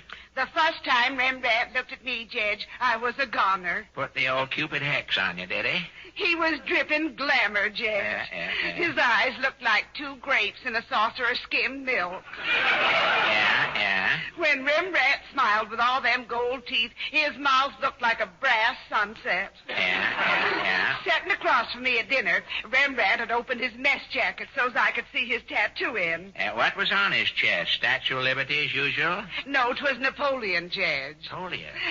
I'd be toying with a fritter, and Rembrandt would take a deep breath, and Napoleon's hand would slip out of his coat and wave to me. Sounds kind of risky. Rembrandt was a gentleman, Judge. Well, how do you know? Well, after meals, when other folks would use toothpicks right out, Yeah? Rembrandt would slip down under the table and service his teeth out of sight. Well, that's etiquette, Googie. You two was keeping company, was you? Rembrandt took me walking every night, Judge. The moon had come out. He'd put his tattooed arm round me. Kiss you, did he? That's for me to know and for you to find out, Judge. Well, that's telling me, I reckon. Well, what did Titus do when he heard about your new beau, Googie? Titus went plumb loco, Judge. He locked me in my room. Did he? Said if Rembrandt made love to me again, he'd kill him. And he did, and I did. Quiet, order in the court. Quiet, you hush up, Titus. You seen the killing, did you, Googie? Rembrandt died in my arms, Judge. I opened his mess jacket. It was terrible. The wounds, you mean? That bullet not only killed Rembrandt, Judge, it sank 2 battleships he had tattooed on his stomach. Now stand down, Googie. The light has gone out of my life, Judge. You might strike another match, Googie. You're only 71. Stand down. Titus Strang. That tattooing tomcat made love to Googie behind my back, Judge. Quiet, Titus. I'm only human, Judge. Just barely, I'd say. According to evidence, you locked Googie in her room. That I did. I swore if that epidermis etcher made love to Googie again, I'd kill him. But if you locked her up, how could he make love? I'm coming to that, Judge. See, I knowed if Rembrandt had enough money, he'd get out of town. You offered to expedite, did you? Hey, Judge, I give him a job. Tattooing? Yeah. I commissioned that skin-sticking Michelangelo to tattoo a picture of Googie onto my back from memory. Yeah. For 2 weeks, I'm setting every day. He's sticking me from nape to nowhere with his inking dirk. Hurt, Henny? I was sleeping onto my stomach every night, Judge. My back felt like a porcupine rumba was going on him on the shirt. Yeah. Well, see, yesterday he finished. Rembrandt says Googie looks so natural he's fallen in love with my back. You pay him the money, did you? I can't wait to show Googie my pelt pastel. I run up to her room, tear off my shirt, turn around and yell, "Surprise!" And what she say? Googie says it's wonderful. And with that, she rushes out of the room and I hear the outside door slam. Yeah. I looked out of the window. Googie's climbing into that Stanley steamer with Rembrandt butts. Yeah. I turned to go, Judge. I saw my back in the mirror. That's when I got my gun. Your back was the last straw, hey? That low-living, hide-hacking Humpty Dumpty hadn't tattooed Googie's picture onto me at all, Judge. What then? I'll show you. Wait till I pull up my shirt. There. Well, Dog Frog McGraw. It's writing. Yes, read it, Judge. Roses is red, so is the heather. Shake off this punk, we'll elope together. Signed, Rembrandt. You see, Judge? He made love to Googie behind my back. You're a walking Billy Doo, Titus. That's why I shot him, Your Judge. defense is his proposal got under your skin. Court rules it's justifiable homicide. Titus, case dismissed. And now, our thought for today from Larry Elliott. Shortly after the last World War, a famous military expert remarked, the Allies floated to victory on a sea of oil. At about that time, a group of men founded an organization whose aims were to cooperate with our government in matters of national interest, to protect our country's oil reserves, and to preserve the spirit in which the oil industry had served America and her allies. That organization was called the American Petroleum Institute. This week, the Institute is holding its 21st annual meeting at Chicago. And once again, America finds the oil industry ready and willing to serve her. At this meeting, plans are being made to help the Council of National Defense. Institute members are studying how they may best supply the normal demands of our civilian population and at the same time meet the emergency requirements of national defense for fighting-grade aviation gasoline, fuels and lubricating oils for our fleets in the air and on the sea, our armies and industries ashore. And so, tonight we salute the American Petroleum Institute and the industry it represents. Every American can be proud that the oil industry, while meeting peacetime demands, is fully prepared to help America build a strong national defense. KNX Los Angeles. Well, hello again. This is Buck Benny speaking. Welcome to Information Please. We've never had this show on before, but it's a wonderful show. And tonight's episode ties into last night's Fred Allen. He mentioned that he would be on this show this week. So this is from 70 years ago this week, just like last night's episode was of the Fred Allen Show. And here we have guest Fred Allen on Information Please. And the way Information Please works, I'll explain it at the beginning of the show anyway, but basically there's a panel of very intelligent, famous folk who try and answer any questions that come their way. And so folks send letters in and try and get to stump the panel, and if you stump them, then you get prizes and an Encyclopedia Britannica. I would love to find somebody who actually sent in this a suggestion for a question and got an Encyclopedia Britannica out of the deal. That would be kind of fun, and I wonder if it's signed or anything. Who knows? But anyway, enjoy this great episode. Gives you some interesting insights into Fred Allen, where he's not so much, he's kind of being his character, but he's also just kind of being who he is, which is a very intelligent man. And so it's just kind of neat to see a show that walks that edge of where does a character end and the man begin, sort of thing. So enjoy Information Please. I have another 2 or 3 Fred Allen episodes that happen in the future, but this was his first appearance on, as far as I know, his first appearance on Information Please, at least the first appearance I have in my collection, but I think it was his first one as well. So we will talk to you next time. It's 8:30. Half past 8. It's 8:30 New York time. Time to wake up, America, and stump the experts. Each week at this time, Lucky Strike presents Information Please. It'll be the same show you've always heard and liked, but we hope even a little better. You know how we run this weekly quiz. You send us the questions, we provide the experts to answer them. Now, listen carefully, for from this evening on, we're changing the rules a little in your favor. For every question we use, Lucky Strike pays $10, plus, ladies and gentlemen, a copy of the 1941 edition of the new Information Please quiz book just published. And keep listening, because if your question stumps our experts, you get $25 more. 25, mark that well. And in addition, a complete 24-volume set of the current Encyclopedia Britannica. If we gave away any more than that, we'd put Santa Claus out of business. Send your questions to Information Please, 480 Lexington Avenue, New York City. Now, sometimes our editorial staff may fix up or edit your questions a little. Nothing to worry about. In case of duplication, Information Please uses the question received first, and all questions become its property. Another thing, all questions we've received up to now will also be honored for use in the future and will be awarded the new prizes. And now light up a lucky strike because it's time for that Simon Legree of Information Please, that literary critic of the New Yorker magazine, the man who pops the question every week, Clifton Fadiman. Mr. Fadiman. Ladies and gentlemen, well, we have a new sponsor, Lucky Strike Cigarettes, to whom all hail, a handshake, and here's good luck to all of us. We're the same old, unrehearsed, absolutely spontaneous, guaranteed ad-lib program some of you have been listening to for some time. And, ladies and gentlemen, the board of experts, the regular experts, I mean, that board is familiar to you also. The irrepressible composer, pianist, author, motion picture actor, Oscar Levant. The sports expert, bird lover, poetry quoter, and anything and everything recaller, John Kieran. The verse writer and conductor of the New York Post's conning tower, the unique and only Franklin P. Adams, whose birthday, by the way, is today. Attaboy Adams.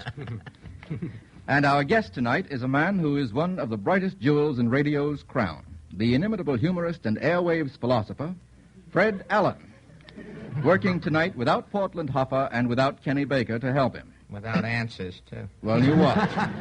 This evening he appears for us through the courtesy of Texaco. Now remember the new awards. For each question missed, Lucky Strike rings up $25, which is paid out to the sender, plus 24 volumes of the Encyclopedia Britannica. Well, here we go on our first broadcast for good old Lucky Strike. And here comes a question from Neil Beaton of Beverly Hills, California. Now, if the authors of the following lines had been writers of popular song lyrics, how would they have put it? For example, you perhaps know the line of poetry, I'm monarch of all I survey. If a modern songwriter were to put that in other words, Mr. Levant, what would he say? King for a day. That would be good, or I'm sitting on top of the world. But I was thinking about king for a day. Why only for a day? So I'm I wrong. don't know. It's kind of economical. Well, kings these days... Oh, excuse me. Kind of short-lived, you think. Well, that was just to give you the idea. Now, here's the first line, translated into modern lyric language. A jug of wine, a loaf of bread, and thou. What would a modern songwriter say? How would he put that? Mr. Levant. A cup of coffee, a sandwich, and you. That's perfect, I think. Very good. Cup of coffee, a sandwich, and you. A maid whom there was none to praise and very few to love. Mr. Kieran. All Alone by the Telephone might be one. All Alone. All Alone. All Alone would be a good one. Mr. Levant, have another? I'm Nobody's Baby. Our Nobody's Baby might be even more accurate. And third, Helen, thy beauty is to me. That perhaps is not so easy. How would Well, finish it. That's all I'm going to give you. Mr. Kieran. You great big beautiful doll. I think I'll take it. I was thinking perhaps of By Mir bis du schön. That one might be even more accurate. Well, that gives us 3 out of 3. You get the idea of this game, Mr. Allen? Only the idea up to now. Well, now you watch. Gets easier and easier from this point. I hope so. All right, now watch. For example, L. Marion of Boston, Massachusetts, sends this one in. We have to get 2 out of 3 on this. You're going to hear a number of sounds, 3 of them. What type of vaudeville action is suggested by each sound? Let's have the first. Wow, Mr. Allen. An acrobat doing a flip-flop. Yes, that would be a very good one. Let's have the second. Mr. Levant? Somebody got too near the backdrop and was smacked from behind. Would that be right, Mr. Allen? Well, it could be, or it could be a shot off stage, in effect, like similar to that. Has been used as a shot off stage before radio was invented. Oh, I didn't know that. I think that either... Well, Mr. Levant is right. It was more often used because the level in vaudeville was about where he suggests that was applied. You people trying to say a slapstick? Yes, that's slapstick, sure. The that's hard the word. way. Now, let's have the third of these sound effects. Oh, that's the... Mr. Allen? I keep forgetting to raise my hand. Is it all right? Yes, I've got you. I see it. That would denote the comedian in the burlesque show or some of the smaller houses stooping over and ripping his trousers. Yes, that's very elegantly put. Thank you. And turning around and intimating that air conditioning had been invented, which it hadn't up to that time. Mr. Allen, I said alley-oop. What would that mean to you as an old vaudevillian? That would mean that the understander in the acrobatic act was ready to throw the other gentleman who approached him and put his hand in the other fellow's other hands, and he threw him for a somersault. Yes. You know the radio audience can't see what you're doing with your hands, Mr. Allen, but I love I'm it. rehearsing for television. I'm looking ahead of this industry. I'm prepared if it comes. What a perspective opens out before you, Mr. Allen. Now, here's another trouble question. You're going to have with this cast when television comes.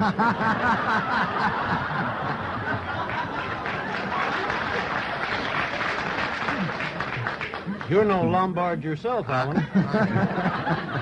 Only at this table would I stand out, Mr. Adams. We've got a beautician working on Adams now, Mr. Allen. Mr. Levant. He's conceited as well as repulsive. It's hard to combine the two. I mean, I just don't specialize. You'll find the boys on our show very nice this way, Mr. It's an awful risk, Mr. Fadiman, putting me on with a new sponsor, trying us both out the first. Oh, they don't mind. Now, the next question, gentlemen, which comes from Daniel Saphir of Chicago. Now, this question consists of two parts. I'll give you the first part first. What do you consider the most overworked rhyme in verse? Mr. Kieran. Moon and June. Moon and June. Good enough. Now, you haven't finished, Mr. Kieran. Can you cite or quote two passages from songs or poems which use that rhyme that you've selected? If you can't, don't sing that kind of song. I bet Mr. Levant does. Give me a June moon. Well, is that a... I thought I'd better not sing in the middle of while I was singing. Well, can you give me two lines? June moon. June, what did I say? Give me a June moon. That's in one line. I see. You did it in one. I see. A rhyme in one. It's called June moon. Good enough. That would do. Can you think of any other with June and moon? Have to get two of them. Two passages. Da-da-da-da-da, June, da-da-da-da-da, moon. Oh, no. You're just trying to intimidate me. Well, how about give me a June night, the moonlight, and you? That was what I was thinking of. I bet you were, Mr. Levant. Think of any others. You've got to get two. Well, how about, beg pardon, Mr. You Allen? wouldn't take the sun in another month, I mean, if we could get a rhyme on I'd that. like to switch in your favor, but Mr. Kieran having selected June and moon, we've got to stick to it. There's honeymoon, keep a-shining in June. There's I stand at your gate, and the song that I sing is of moonlight. I stand and I wait for the touch of your hand in the June night. What songs are those? I mean, those are the new songs that are coming in. We just made them up. Well, I'm afraid that Lucky Strike is going to lose $25 to Mr. Daniel Saphir plus an Encyclopedia Britannica. $25. $25. You can make more money on the outside, Alan. I can make more money home writing in questions. Here's one from M. Ryan of Detroit, Michigan. Name the 10 states that voted Republican during the last election. Now, you can all work together on this. Mr. Levant had his hand up first. Let's have as many as you can give us, Mr. I'll give Levant. them all. Can you really? Yeah. Let's have it. Maine, Vermont. Wait a minute. Hold on. Maine, Vermont. That's right. We'll go westward now. All right. Indiana. Yeah. Michigan. Yeah. Iowa. Yeah. The two Dakotas. All right. North and south. Naturally. Good. And I don't know if West Dakota yet. Iowa. I said Iowa. Nebraska. Don't stutter. I'm sorry. Nebraska and Kansas. Yes, that gives us 9. 9, huh? And one more. 9, yeah. Michigan. Well, I said Michigan. Michigan was said. Uh-huh. Mr. Allen. Well, let's have some help. Yeah, let's have some help. I think Mr. Levant has done remarkably well. Mr. Utah? Allen. No. That loses the $25, Mr. Allen. That was the purpose of it. Oh, you know Mr. Ryan of Detroit, Michigan, do you? I hope to after tonight. Splitting. I'll have him send 12 of those volumes of the Encyclopedia Britannica to you. And now there's one more, and the odd one is Colorado. That's right. That would make 10. Well, that sends $25 and instead of the encyclopedia, courtesy of Lucky Strike, to Mr. Ryan, and sends us, in turn, on to the next question from R. Sloan of Kansas City.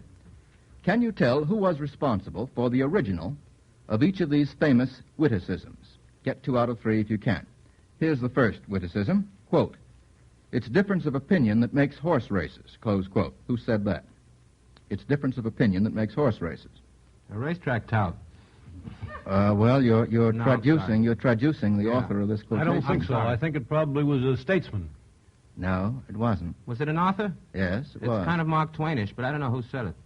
Mark Twain. That's right. That caused resemblance. Mark Twain is right, but I think you've got it on the third try. Well, nobody mentioned any names. We That's merely... true. By golly, you've got me there. Well, it's... What a mind you have, Mr. Levant. I introduced you, that's All right, that's correct. Mark Twain, and you'll find it in Pudd'nhead Wilson. I think it's one of those little sayings that come at the heads of the chapters. It's difference of opinion that makes horse races. Quote, "It's so hot, I'd like to take off my flesh and sit around in my bones," close quote. Mr. Allen. Sidney Smith said that. Who was Sidney Smith? Sidney Smith was a famous... do you want to add? No, I'm sorry. Go ahead. Mr. Levant put a crack in of his own, one of the first cracks I've ever heard on the air that didn't have words to go with it. But Sidney Smith was an English clergyman years ago who was very witty and wrote any number of brilliant lines of the same sort in his time. Have you ever used any of them, Mr. I used that particular one. I had quite a discussion with Mr. Webster some years ago. He claimed... Noah?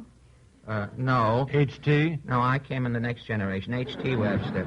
The cartoonist, he claimed when we were in the little show some years ago, he claimed that many of the Broadway comedians were acting the ghoul and going around and, while not digging up the authors of things, were digging up their pet phrases and works to employ in the Broadway shows. And he claimed that particular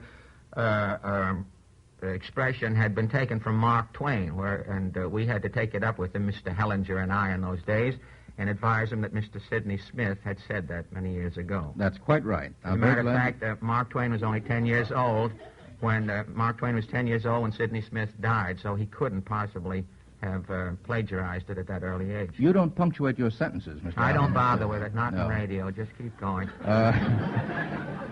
Mr. Allen, of course, is quite right. It's from Sidney Smith, from Lady Holland's Memoirs. Now, here's the third and last. An empty cab drew up in front of the studio, and out stepped Jack Benny. Mr. Allen's got his hand over his eyes.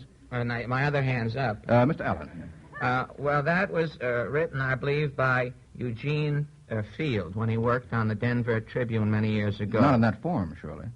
No, not that Jack Benny stepped out, although from his appearance he might have stepped out at that time.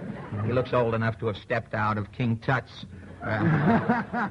affair there. But he used it. He was a great friend of Majeska's, and apparently Mr. Field in his day didn't enthuse over Miss Bernhardt's performance when she toured the country. I see. I imagine Mr. Adams will know more about it. Save a lot of letters coming in. It was Sarah Bernhardt. It was Sarah Bernhardt, Sarah not Majeska. That's quite right. Who drove up to the cab. Who stepped out of the cab. Out of the empty cab That's at the Tabor Opera House in Denver, Colorado. That gives us the complete story and also gives us 3 out of 30. You have your hand up, Mr. Levant. Well, I think it'd be belated to have anything up now. Is Levant still with us? Is the audience still up? Oh, yes, they're right with us. And now, ladies and gentlemen, here's our old friend, Mr. Milton Cross. Now, you know, of course, that our program has changed sponsors, and during the past week, Mr. Cross has been visiting his new sponsor. He's been all through the Lucky Strike factory in Richmond, Virginia, and then he went to some nearby tobacco auctions.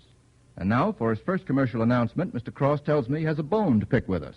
It's that old bone of contention, the claim made by all cigarette companies that they buy the best tobacco. But instead of making claims, I just want to give you a few facts and figures. The first fact is simply this, that the American Tobacco Company, maker of Lucky Strike cigarettes, consistently pays higher prices to get the finer, naturally milder tobaccos. Here's an example. At the auctions, which have taken place this season at South Hill, Virginia, where I visited last Tuesday, American Tobacco paid 37% more per pound for the tobacco it bought for its cigarettes and other tobacco products. Yes, 37% more than the average market price of all types of tobacco sold, and the best will go to Lucky's. Now, this very considerable price difference may be a surprise to you, but it isn't to tobacco men. Year after year, they see Lucky's buy the finer, milder leaf and pay the price to get it. That's why the independent tobacco experts who aren't connected with any cigarette company smoke Lucky's by such an overwhelming majority, more than 2 to 1, in fact. Mr. Fadiman, does what I've been saying contain any hint for smokers? I think it does, Mr. Cross, and I timed you at just 59 seconds. And now we'll go on with the second half of the program with a question from Constance McGavin of Highland, Indiana. Get 2 out of 3 on this if you can. Now, if somebody told you that he'd meet you at the following times, when would you expect to meet him? Suppose he said, I'll meet you at the Greek Kalends. Mr. Kieran. Never.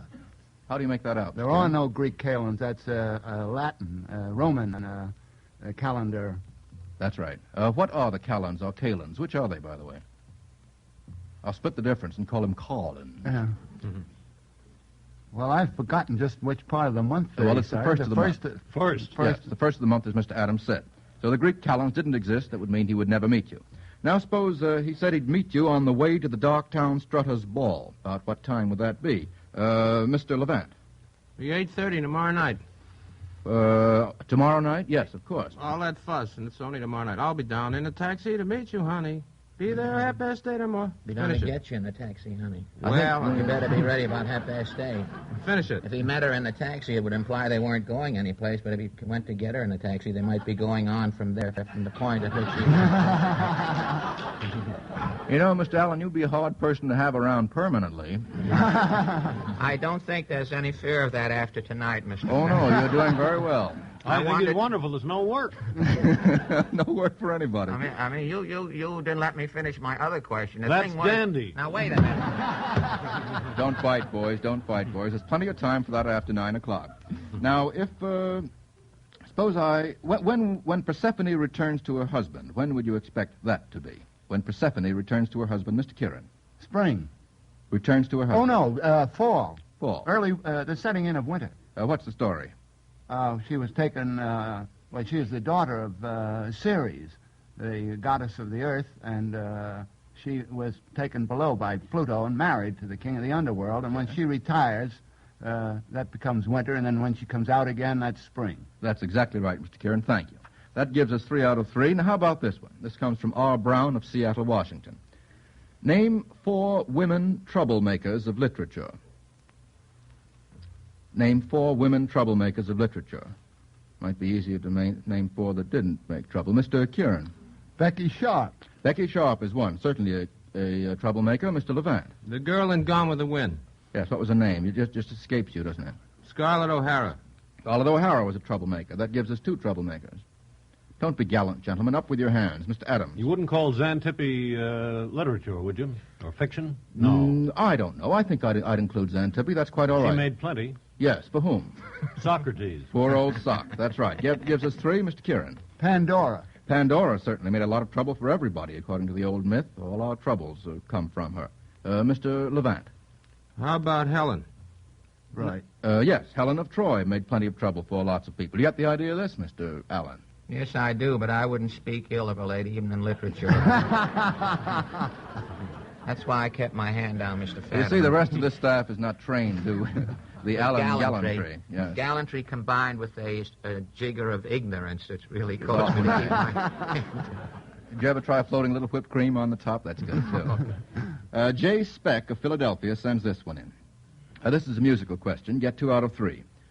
You're going to hear 3 cadenzas, one after the other, which is our ordinary custom, and they're taken from famous compositions. Can you identify them? Let's have the first.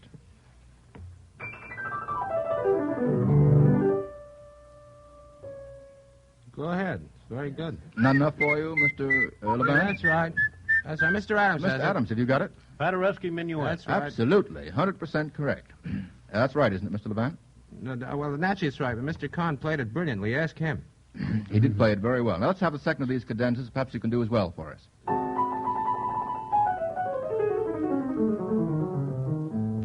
A little harder? No. Mr. Levant? He's in good form. That's the last movement of the Moonlight Sonata. Yes, that's the last movement of the Moonlight Sonata. You thought one was enough for you, Mr. Adams, eh?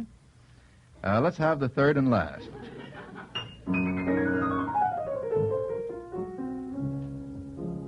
Mr. Kieran ought to get that. Yes, I think he ought. I think I it's one help of him? Mr. Kieran's favorite compositions. Mr. Levant? I'll tell him. The composer's Chopin. And it's a waltz. Which one? C-sharp minor? No, the minute waltz. Oh. The Minute Waltz. That gives us 3 out of 3, with Mr. Levant supplying 2 and Mr. Adams supplying 1. They're in very good form this evening. What can you do with this one? It comes from S. Morton of Cincinnati. This is about detectives. Get 2 out of 3 on this. What detective resents going to the scene of the crime? What detective resents going to the scene of the crime? Any detective? This is a specific detective in a modern detective story series. Mr. Kieran. I think Nero Wolfe. Nero Wolfe in Rex Stout's famous Nero Wolfe series. Why does he resent Well, he was that? pretty stout, and he liked cool bottled beer, and he just couldn't be bothered. He'd rather That is think the about answer. Exactly.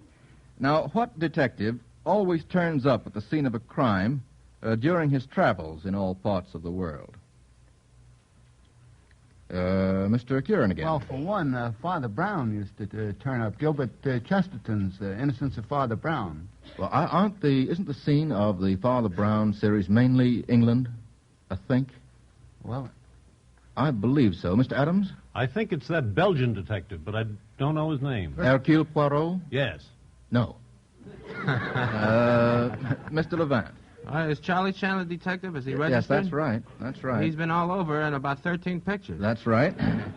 He's traveled from coast to coast. Charlie Chan is the one. The Earl Derbiger series, Charlie Chan's always traveling around. Whenever he happens to stop, a crime seems to have just occurred.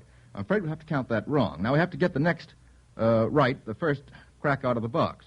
What detective only goes to the scene of the crime on Wednesday nights? Mr. Adams. Sherlock Holmes. How do you make that out? I think that's the night he's on the air. No, he's on Sundays and Tuesdays.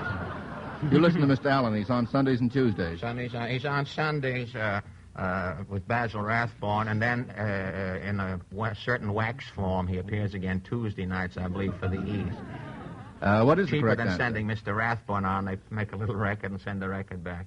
Any idea of the proper answer, Mr. Allen? What detective goes to the scene of the crime only on Wednesday nights? On Wednesday night. I wonder who that could be. Our sponsor. Oh, no. The answer is, Mr. Allen, you're possibly too modest, or possibly you're just rattled. Oh, One Long Pan. That's right. Sure. One Long Pan. One Long Bungle the detective. We have so many detectives. But everyone remembers that. Not one. enough. The famous impersonation that Mr. Fred Allen gives us all too rarely, but only on Wednesday nights. I have to count that wrong, Mr. Adams, for you came in a little too quickly on that. And No that'll send $25 courtesy of Lucky Strike to Mr. Morton and a set of the Encyclopedia Britannica. Now, what can you do with this one? From J. Lorene Hunsberger of Dowagiac, Michigan. Dowagiac. I beg your pardon, Dowagiac. Have you been there, Mr. Adams? I've been there. All right. I thought you were just There's guessing. a bait named after it. A what? A fishing bait. A fishing bait named after it. Yes. Oh, the things that come up on this program are enough to throw me. Here are the names, gentlemen, of several foods, each of which has another meaning which has nothing to do with the original meaning. What are they? Get 2 out of 3. The first is butter and eggs. Mr. Kieran. Butter and eggs is a very common flower, Linaria, I think, something like that. It's a yellow and white flower. Yes. What is the Latin linaria? I think it's Linaria. Don't ask me. I wouldn't know. Linaria sounds all right to me, doesn't it to you, Mr. Allen? Yes, it certainly does. Absolutely. Turkey. That's the name of a food. It has another meaning. Turkey. Mr. Levant. Oh, a flop show. Yeah, foul play. So What? That's very foul good. play. Very good, Very Mr. Allen. good. Yes, that's very good. That's very good. I was in enough of them to know. I was known as stuffing around here for 2 years. Well, you're the What wishbone do you on our mean, program, Mr. Allen. Now, the third and last of these foods, cheesecake, has another meaning. Cheesecake, what does it mean? Mr. Allen. I think that news photographers use that expression referring to ladies' limbs, if I'm... Yes, but not generally to ladies' limbs. They have to be in a particular position, do they not? Crossed. Yes, and crossed. sitting on the rail of a boat. Very well put. An awful lot of trouble to bring a boat into town just to do that. That gives us 3 out of 3. R. Johnson of Nashville, Tennessee, sends this one in. This is a one-part question, gentlemen. Mr. Adams, will you try to contain yourself? He gets me giggling. You certainly made a hit with Mr. Adams, Mr. Allen. I know. I'm closer to my fun than Mr. Adams, and I'm not laughing at it. Distance lends enchantment. Now, what can you do with Mr. Johnson's question? Who is the president of the Red Cross? We've all been thinking about the Red Cross during this last week or so. Who's the president of it? Is it a man? I won't give you a single solitary hint. That's Mr. an Levant. important hint. Mr. Allen? Isn't it Mr. Davis? No, that's wrong. Wrong. No. He's one of the heads of the Red Cross, but he is not the president of the Red Cross. The president of the Red Cross is Mr. Franklin D. Roosevelt, because the president of the United States is always the president of the Red Cross by virtue of his office. That will send to Mr. Johnson, courtesy of Lucky Strike, $25. It's a very good question, and I think we all should have known the answer to it. Here's one from Lorene Stone of Chicago. Can you name the presidents who were defeated when running for these public offices? The first is defeated when running for vice president. What president was defeated when running for vice president? Mr. Adams? Franklin D. Roosevelt. That's correct. Defeated when running for United States Senator. What president was? Yes, but what president was it? He was defeated when running for United States Senator. Mr. Adams again. Might be Harding. No, I don't think it ever was. He was Mr. a Harding. senator. The answer is Abraham Lincoln, who ran for senator and was defeated. That gives us one wrong. Can you get the last one right? This president was defeated once when running for mayor. When running for mayor? Mr. Adams? I don't think that was Calvin Coolidge. Well, that's a fine way of putting it. No, he was once mayor of Northampton, He was governor, I believe. He was mayor of Northampton, Yeah. but he was mayor. Yes, but Theodore Roosevelt... He was defeated right. for the school board That's of right. Northampton. But Theodore Roosevelt once ran for mayor and was defeated. Mayor of New York? Mayor of New York. And that sends $25 to Miss Stone of Chicago. right. Lucky Strike. And now, Mr. Cross. One question I asked the Lucky Strike tobacco buyer during my visit to the auctions the other day was a question I think lots of you would have asked. I simply said, Mr. McGuire, I've seen you pay higher prices to buy certain baskets of tobacco here when baskets right next to them were selling for $10 or $15 less. What makes those more expensive tobaccos worth the money? Well, here's what he told me. They're worth the money because they're milder. In buying tobacco, as in buying most things, you get what you pay for. We want and pay for and get milder tobacco. Lucky Strike continuously analyzes tobacco all during the growing season, finds out where and how much of the finer, naturally milder leaf is going up for sale, and then pays the price to get it. The result? Luckies are made of milder tobaccos and give you a naturally milder cigarette. Now, if, like most of us, you're smoking more today, more than you used to, then mildness is more important to you than ever before. So next time you buy cigarettes, take a tip from the experts. Ask for Lucky Strike. Thanks, Mr. Cross. And Lucky Strike announces a loss of $125 in 5 Encyclopedia Britannicas. My fault. You keep me on here, I'll bring back prosperity. I'll bet you can. Well, Mr. Fred Allen, Lucky Strike thanks you, and thanks Texaco for lending you to us this evening. Next week, the experts will be Mr. Adams and Mr. Kieran, and our guests will be the well-known music critic and composer Deems Taylor, and the distinguished warden of Sing Sing, author of Meet the Murderer, Warden Lewis Laws. Remember, for every question we use, whether or not it's answered correctly, the sender gets $10. If the question stumps us, you not only get 25 more, but the complete set of the Encyclopedia Britannica. Send your letters with questions and answers to Information, please, 480 Lexington Avenue of this city. And now a parting message from Mr. Speed Riggs, famous tobacco auctioneer of Goldsboro, North Carolina. And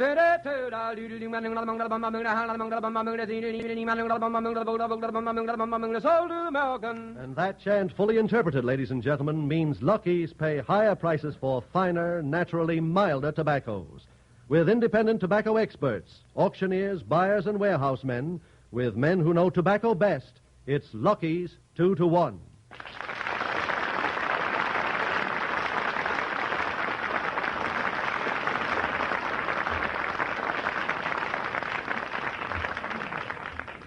This is the National Broadcasting Company.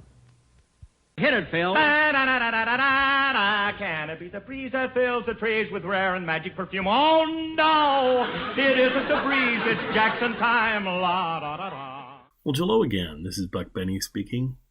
Welcome to some more Jack Benny and Fred Allen.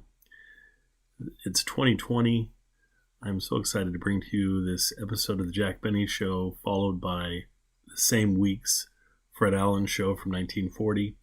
And then Fred Allen will talk about being on Information Please. And our third show we'll bring you is that Information Please with Fred Allen on it.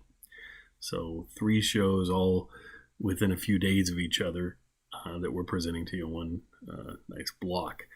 I hope you're going to enjoy that. This is by far my most downloaded show of every week, the last number of weeks. So it's neat that folks have picked up on just how good Fred Allen is. I'm sure it's the combination of Jack and Fred. The fact that they're starting to banter back and forth between their shows is a lot of fun. Anyway,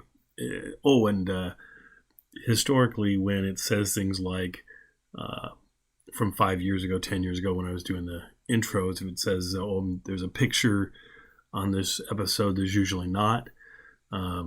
There was at the time, but I don't do as much with pictures anymore because not too many people come into the sites and see them. But for this week, I went ahead and I've actually got that picture, so I'm going to put it on the episode and put it in the show notes. And so hopefully some of you will get to see this picture of Fred Allen being a judge, which is kind of fun. Anyway, without further ado, here is the Jack Benny Show, the Fred Allen Show, and Information Please. I hope you enjoy all three, and we'll see you next week. Hello again, this is Buck Benny speaking. Welcome to a fun episode of the Jack Benny Show from 70 years ago this week. If you've been following the last couple weeks, Jack and Fred have been kind of starting to argue back and forth about where they're going to show the premiere of their picture that they did together of Love Thy Neighbor. And this week's episode of Jack's show and Fred's show has them both criticizing each other for trying to get the studios to show it in their own hometown. Jack, of course, wants it in Waukegan. Fred wants it in his hometown. So it's really fun to hear this play out on tonight's show of the Jack Benny Show and tomorrow night's Fred Allen Show. I just finished listening to the Fred Allen Show for tomorrow night, and it's been a long time since I started laughing so hard that I started crying, and that happened to me on tomorrow night's Fred Allen, so make sure you tune into that. Anyway, I'll get more into that on the Fred Allen Show. But for this Jack Benny Show, fun episode, some great bits with the Maxwell, with Mary is in great form. Rochester and Jack are doing some great stuff together. Flub lines kind of all the way around a little bit, and I love it when they mess things up and they just kind of try to keep going, and just a really fun episode for you. So enjoy tonight's episode and tune in tomorrow night for Fred Allen from 70 years ago as well, from the same week. And what else was I going to say? Something else. Oh, yeah. Love Thy Neighbor. I'll dig around. I think I've got a promo that Fred and Jack did that kind of goes back and forth, a lot of back and forth between the two of them about the premiere. And so we'll try and play that for you either next week or the week after. Whenever they're going to have the premiere, we'll kind of time that to play that as well. And Saturday night, Fred Allen on his show is going to be talking about his appearance that he's doing on Information Please. On Saturday night this week, I'm going to go ahead and play you that Information Please episode starring Fred Allen. And if you've never heard Information Please, it's kind of a intellectual talk show that's a game show sort of thing that's a lot of fun. And Fred Allen does you really get to see how bright Fred Allen really is on that show. So tune in on Saturday for a special Information Please presentation. Anyway, enjoy this Jack Benny.